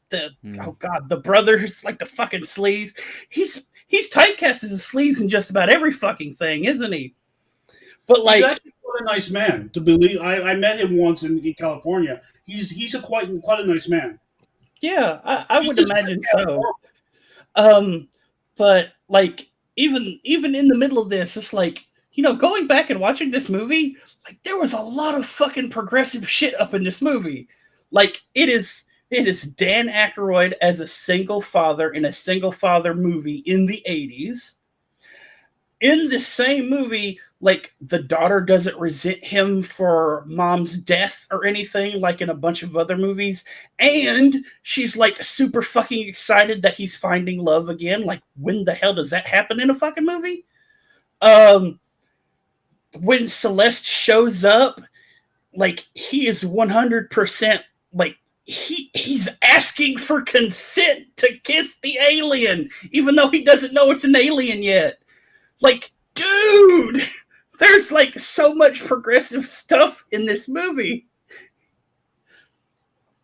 So yeah, no, it was Is known as being quite progressive and women's rights sort of actor. So, and of course you had the drinking the battery acid from the cars, of course, like I mentioned in Picard. It's like, wow, I remember that. All So right. yeah, All right. Raul, what have you been watching this week? Yes. I watched the series based on Bernard Cornwell's Saxon novels. It's called Yes. on Netflix. And this is to give our viewers a bit of perspective. This may not be the best series in the world, but this is the series that, in terms of the novels, are fantastic. I totally recommend the novels. Yes, The absolutely. movie, the series, the video series itself was really good in atmosphere, had really great actors, but sometimes suffered with a bit of a dialogue problem. It couldn't capture all the intricate dialogue of the novels. But I will say that if you're wondering if this looks very familiar to Game of Thrones, when author George R. R. Martin read the Saxon novels, that's what struck his inspiration for Game of Thrones. So he literally, this is a descendant. If you enjoy Game of Thrones, you will probably enjoy Last Kingdom, which is about the founding of modern England. Could you briefly tell our viewers what the Saxon novels are? Well, okay, it is about the father and son of the last Saxon kingdom, which is called Wessex. And Wessex is trying to project its influence and spread Christianity throughout the British Isles. And there's four. It basically it's hard. It's complex to do it in one little sentence. But Summarize it's it as also best you can. it's also the story of a young Saxon boy who was raised by Viking raiders, who in this land they call Danes because they all come from Daneland and stuff like that. So it's a constant war between the Saxons, the Britons, all these different tribes inside of England, The pagans, the and, Christians. and the invading Vikings, which are just collectively known as the Danes in most of the series. And the young boy is kind of a miracle warrior, kind of like a Captain Saxon, you can imagine. He's just a young man who, through tragedy, lost most of his own family, was enslaved, and then comes to work for the King of Wessex, who, by crook and hook, and turns out to be his most valuable asset to creating a Christian kingdom, a kingdom he does not support personally because he is a Dane. It's like England Conan. It is very much, well, yes, I would say that. But it's actually using it's like using the actual English history, though. Yes, absolutely. That's Bernard Cornwell's stick. Yeah, he is very good. There's a bunch of different series with him in it. That I mean, well, not him, but he writes it. He does a take on King Arthur that is the best King Arthur translation I have ever seen in my life. Absolutely. I have a bunch of the novels here. I can pick them out if I had time. I wasn't even thinking about it. But so I ended up seeing the series and thinking how little we know about very recent history in terms of the big things, and how very precarious things could have turned out very differently. And the people who are in power were very vicious people, and very few of them had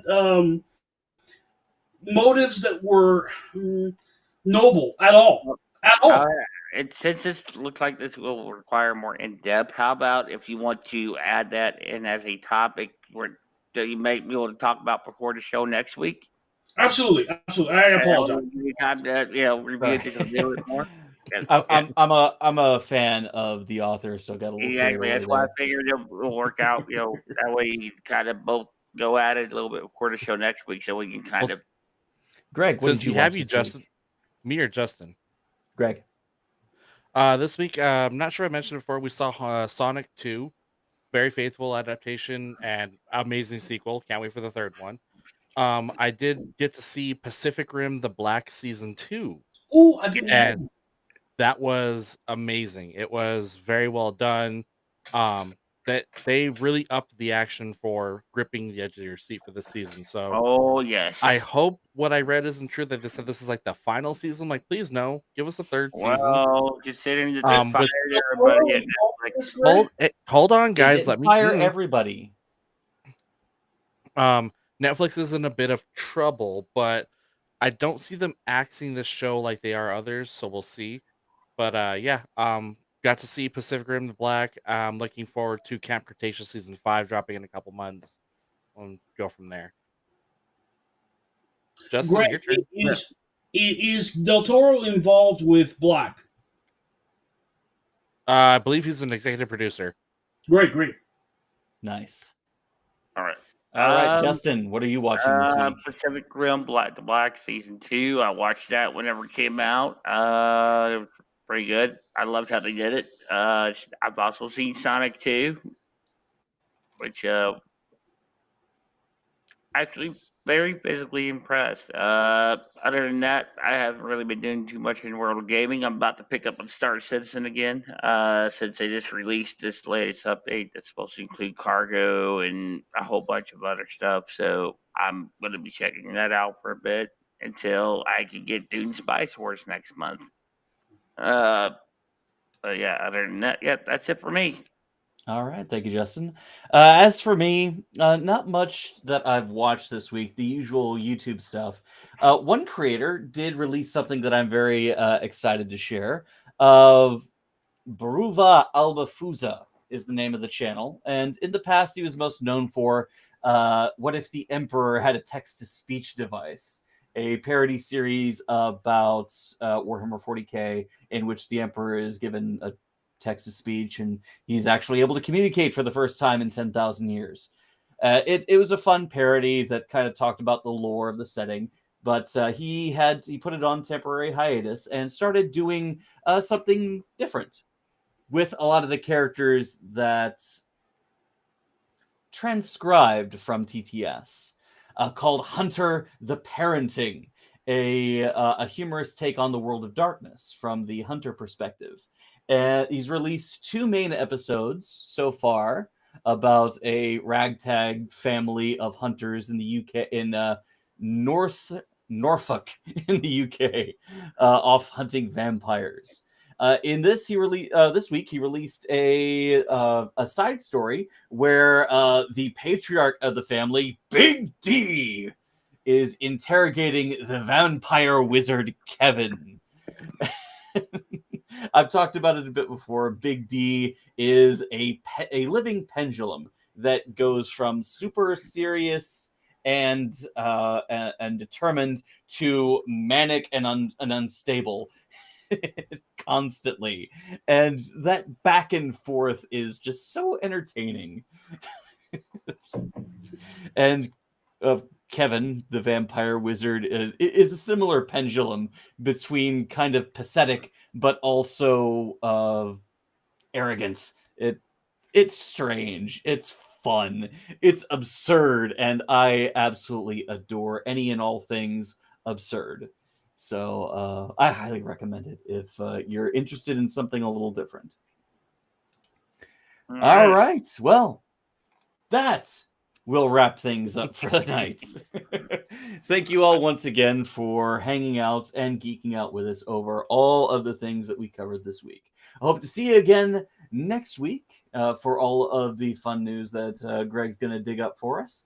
And until next time, remember to live, to love, and to play every day. But also to subscribe to the official, the Real Supergeeks Twitch channel. Justin, if you could drop that link into the various chats. And if you are watching us on our own various Twitch channels, I know me, Greg, and Justin stream to ours. We will drop the links as well so you can subscribe to. We want to build this channel up and have Super Geeks kind of pay for itself. Yes. Because we do have a few expenses that are paid out of pocket. After all, this is a labor of love. And yes, folks, in case you didn't know, we don't get paid for this. No, we do not. Wait, you guys aren't getting paid? No. The meme. Yes. Oh, We only get Greg's side boob for this. No, Okay, my OnlyFans is its own thing. I guess I shouldn't take have that back. mentioned anything. I do get paid via Twitch since I'm an affiliate and actually get paid monthly. Well, I'm an affiliate too, but I don't have enough traffic to get paid monthly. I'm sorry, Ross. Yeah. I got a kid. I had to get a real job. It's because Ross doesn't play Pokemon. Greg. Cartridges for the viewers. I do the niche thing, but hey, that's why we call you the debased. Fair I enough. thought we called him trash, like Orville. No. No. No. Trash are the people who profit off of hatred and constantly spinning narratives of negativity. Oh, like Alec Peters. He who shall not be named. Yes. He had to get that one in there. Yes. Or the toilet seat mask. Calamity Penis. All right. Thank you guys so much for hanging out with us tonight. Son, if you would. Remember, sweeties, you are loved and appreciated by just your being you. Play us out, Justin. Even in this crazy world right now. Unless you're Especially in this Putin, crazy world then right you can now. go to hell. Alrighty. Are we doing Florida Man? You can?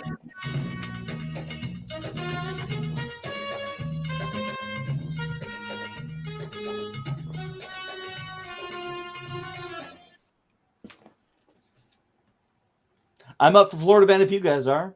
I can do Florida Man. Florida man can. You guys do Florida Man. Like, yeah, that's possible. Or no, that's impossible. Florida man, also a 12-year volunteer Polk County sheriff, arrested for dealing oxycodone from his squad car. Oh my God. He's just enterprising. Don't punish him. I can't knock him for the side hustle.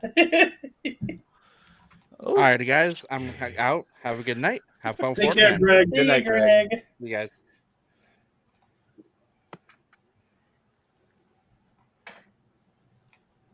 I got And now, log in. and now the Debbie Downer, the party is gone. We can really have some fun. Wow. Whoa. Ouch. Sorry, Greg. Sorry, Greg. Sorry, Greg. No. I'm not talking about that. This article. Holy shit. Read it, son. Florida man, DUI driver, found with hand grenade during Pasco County stop, troopers say. They have pictures of the hand grenade, and it's sitting in that little compartment in the door, that down compartment that you reach down to grab into. Oh, Like a drink? No. Like there's like in the door. There's like that side compartment down at the bottom of some of them. The hand grenade is just sitting in that little cubby space. I've got one for you. I got one for you. Florida couple stopped. The hell just be Florida couple stopped at Italian security airport security checkpoint trying to bring an unexploded bomb through airport security. Oh. That's my home state, everyone. So I mean, that doesn't surprise me one bit. Like, traffickers find all kinds of ways to get to convince people to do shit. It's weird. Money, threats against their family, all sorts of weird shit. Mm-hmm. Horrible. It's actually quite terrible. There's not a lot of. We don't have a lot of protection for the. How would you say it politely? The gullible. Oh my God. Floridians. All right, here we go. Florida woman crashes pickup into Pasco County home after hitting the gas instead of the brake. No, she didn't just crash into the home. She went all the way into the house with the fucking truck. She didn't all crash the way across the street. She went. Not only did she pull up to the other house, she went all the way into the house with the truck. Yeah, there wasn't someone from around here because they do that shit here all the damn time. It seems. I was going to say, when I lived in Florida, we had a neighbor that lived on the corner. He built literally like a cement wall on his corner lot, and we asked him, "Why did you do that?" He goes, "Because one day somebody's going to crash." Before I left, a year before I left Florida, somebody crashed right into that cement wall, went halfway over it too. That doesn't surprise me for Florida. Not at all. See, like a decade ago, common sense was a superpower. Now it's a fucking cryptid. Honestly. No, it's a myth. It's a mythology. That's what I'm saying. A cryptid is like Bigfoot. Bigfoot is a cryptid. Oh, gotcha. I didn't hear what you said. I thought you said cryptic, and I was like, common sense is a thing. You just don't hear about it because it's normal. Yeah, it was normal. Okay, I'm gonna read this article, but here's the headline: Body of 93-year-old woman found in large freezer in garage. What? Okay. The body of a 93-year-old woman was found Thursday in a large freezer in the garage of a home, prompting a death investigation. Police said the woman was identified as, I'm not going to read the name, was living at the home of a 64-year-old daughter. Police did not release the daughter's name on Friday. No charges have been filed at this time, Sebastian Police Captain Tim Wood said Friday. Sebastian Police responded to a welfare check Thursday at the residence of address I'm not going to read, north of Barber Street. A neighbor was concerned about not seeing the old woman for an unspecified extended period of time. Officers made multiple unsuccessful attempts to contact anyone at the residence and were unable to obtain any information on the whereabouts of the old woman. Officers were able to get a home key with the help of an out-of-town family member. Police went in the residence and found the daughter, who initially said she had not seen the old woman in some time. Police canvassed the rest of the property and found Hoskins' body in a large freezer in the garage. Officers said the daughter voluntarily came to the police department for questioning as police obtained a search warrant for the home. Police recovered the body early Friday, along with other evidence. An autopsy will be conducted to determine Hoskins' exact cause of death. Detectives are actively working with the medical examiner and state attorney's office on the case as it is still active at this time. Is it mostly just sad to me? Am I wrong? It's not very it is funny. most certainly sad. Sad. How for a grand dame to end her life in such what I can only assume is violence from her daughter, it's just not the way. Yeah, there probably could have been a skippable one. Not. Anyway, let's move on to another one. Yeah, sorry, that was a bit more of a downer than I expected it to be. How much do you think that the daughter was having the onset stages of dementia? Because that will cause you to outright attack a family member because you don't know who the hell they are. That is possible. At 64, it could be possible. It could be very possible. I've known 40-year-olds with dementia, so yeah, you can get that at any age, really, especially if it runs in the family. Sad story. We don't have anything with alligators or meth heads. I mean, come on, it's Florida. How about a naked Florida man screaming in his front yard? Oh, even better. It's like my neighbor. That's the headline. Florida man found naked screaming in local front yard. That's not as unusual in Florida.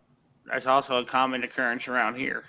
Here's your bog standard Florida. Florida man on meth, obviously, bites deputy after running through traffic in Tampa. Zombie Florida man.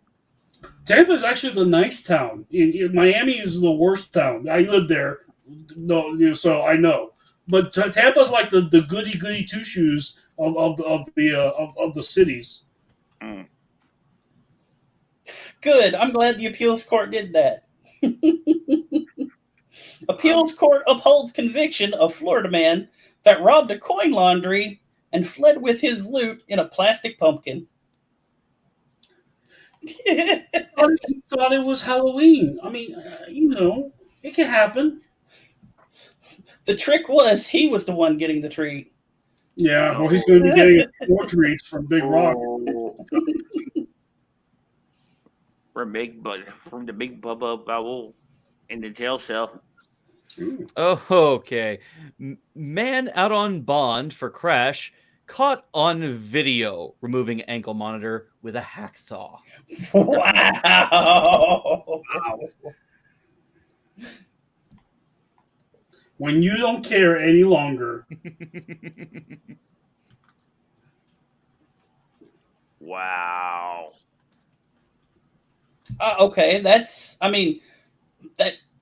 seems pretty Florida. Mostly nude Florida woman, an Airbnb renter, quote, is a narcotics user with a history of violent, erratic behavior and keeps, subquote, a collection of butcher knives, end quotes, in her room. Sounds hot. Don't stick it in crazy. No, you're wrong. James knows all about crazy. Well, Johnny Depp definitely knows about crazy. Oh. Florida man removes helicopter wreckage from lake. Finds another wrecked helicopter right next to it. Oh, yeah, I saw that. I think we're losing Justin. That and it's storming, so I'm kind of watching both ends here.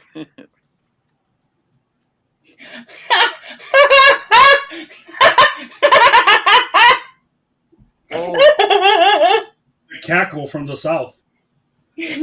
Florida man orders sushi, steals Buddha statue, puts it in his car, then returns to restaurant with the statue still in his car for his food. Oh. There must have been drugs involved. I mean, I can only imagine. Oh, hey, I got a gator one for you, Raul. Oh, yay. Florida man arrested for reportedly tossing gator into Wendy's. Yeesh. Even the gators won't eat there. What are you talking about? Sir, this is a Wendy's. I know. Have a gator. I'm a gator. Oh, well, here's one of self-defense. Florida woman kills man who tried to run her over with her own car. The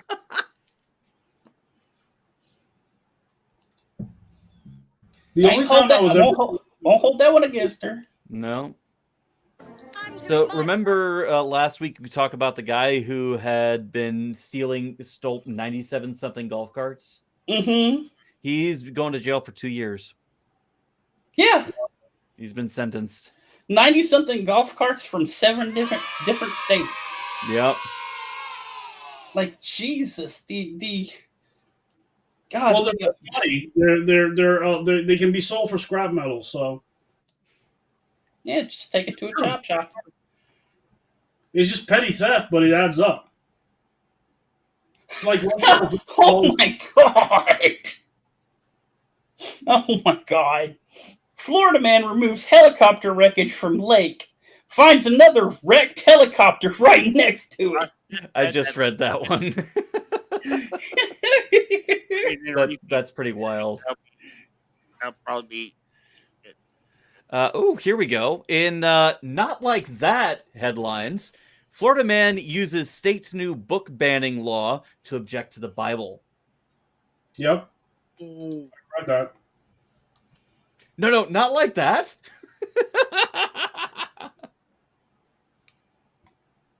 I mean, okay, this.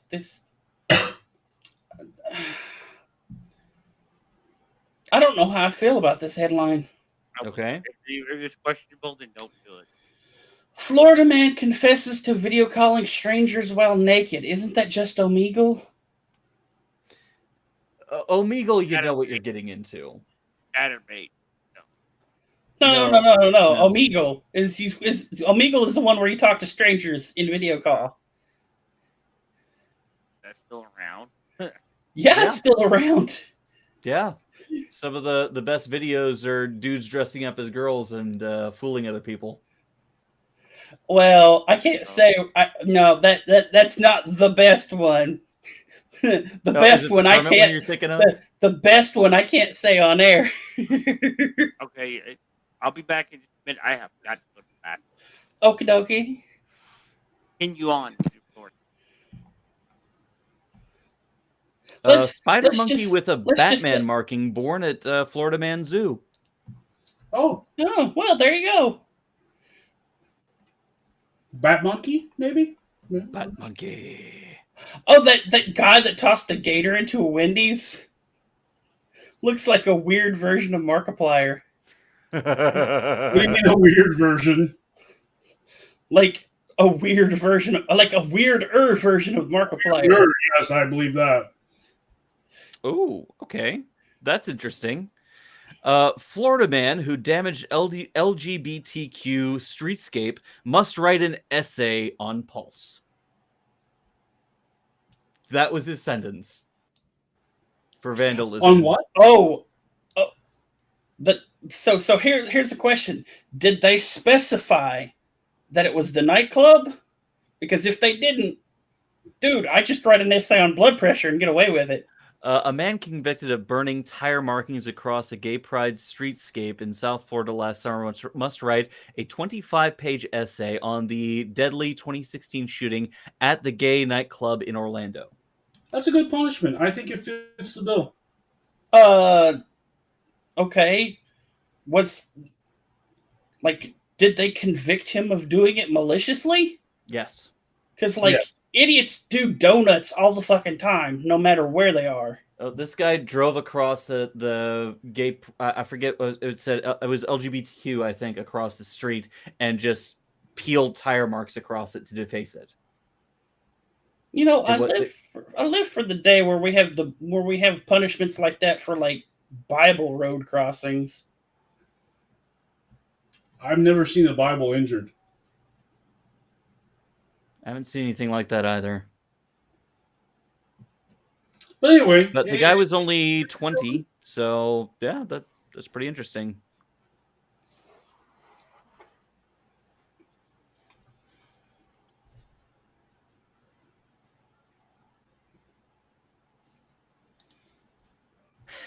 Florida man has to shut down Naval Air Station Key West because a crocodile refuses to move from the runway. So an actual crocodile, not a game. And no one knows if that was an actual crocodile or a member of the B-52s. Well, we know it wasn't a member of the B-52s, because if it was, there'd be a love shack nearby. Love! Anyway.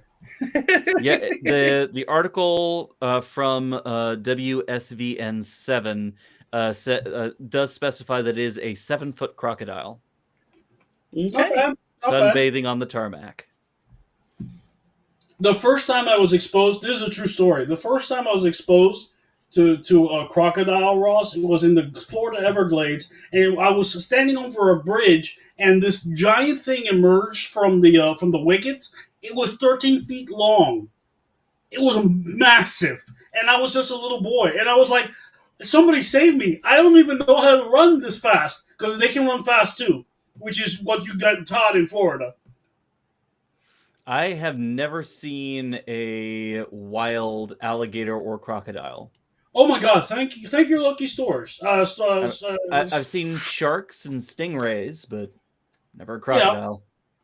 Crocodiles are scarier because they look at you and like, we've seen you before, we've eaten you before. Yeah, they're man-eaters for sure. There is, there was like many years ago when I was in school field trip. There was there was like a reptile zoo down in Pine Bluff, and they had crocs and alligators. But the scariest thing out of all that shit is an alligator gar. That's a fish with the head of a croc. A really thin kind of nose.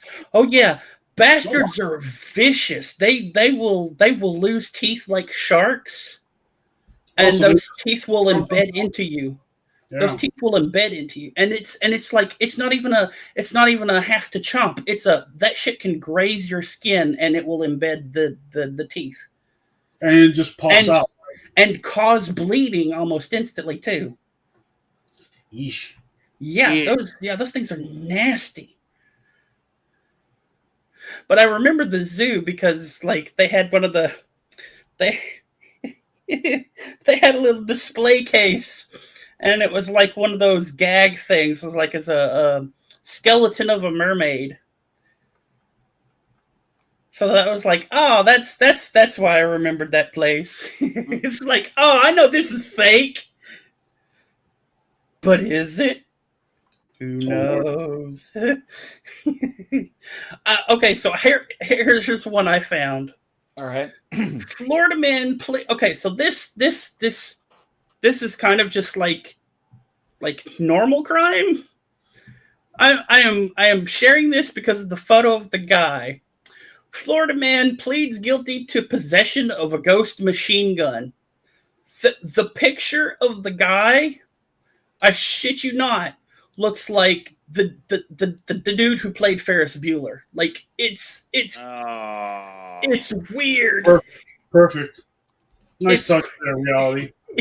It's weird. Here, I posted it in the private chat if you guys want to take a look at it. Let's take a look.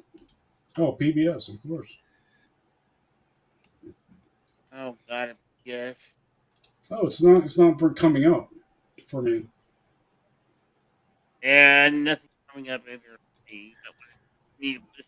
Page cannot be found. Oh, yeah. Really? Okay, hold on. Let me share the. While you're bringing that up, mm-hmm. Florida woman sues after presidential politics turns a $75 used couch into a $30,000 Tampa Bay lawsuit. I think that's a good investment. Okay, let me see the details about this one. From Florida Politics. Miscommunication over delivery and a brief volley of politically fueled insults escalates a $75 used couch purchase into a lawsuit seeking up to $30,000 in damages. Oh, that's a lot of couch. There we go. Can you see the guy now? Hold on. Hold on. Let me take a look, son.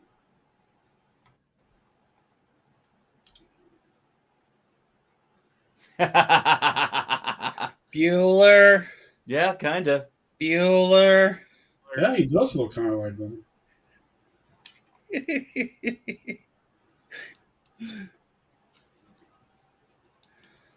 All right, folks. We should probably wrap it up if we don't have many stories left.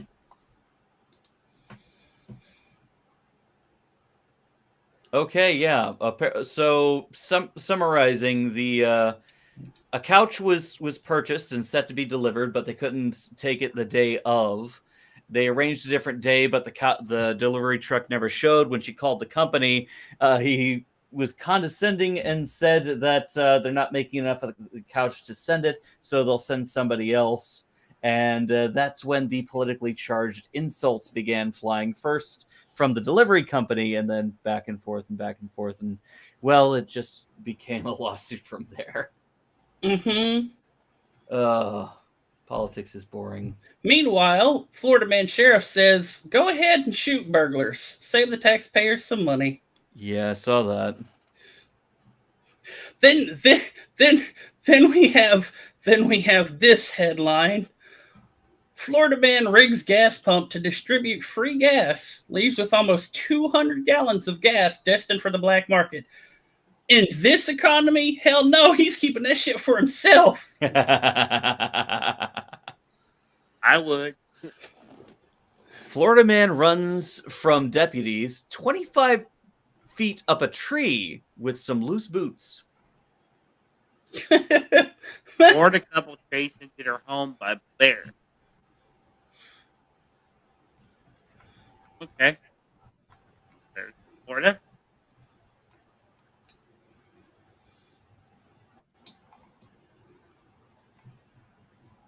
Okay. This one's funny horrible. And I know we don't normally cover kids, but this one's funny horrible. Florida woman teacher arrested after smacking a student with a broomstick. What a witch. Kids these days, some kids these days. Look, I agree. Some kids need to be beaten with a broomstick, but like, just imagine some lady just whacking a kid with the end of with the hay end of a broomstick. That's not what I want to see. Get your ass back in the cauldron. I want to stay young. Imelda Marcos?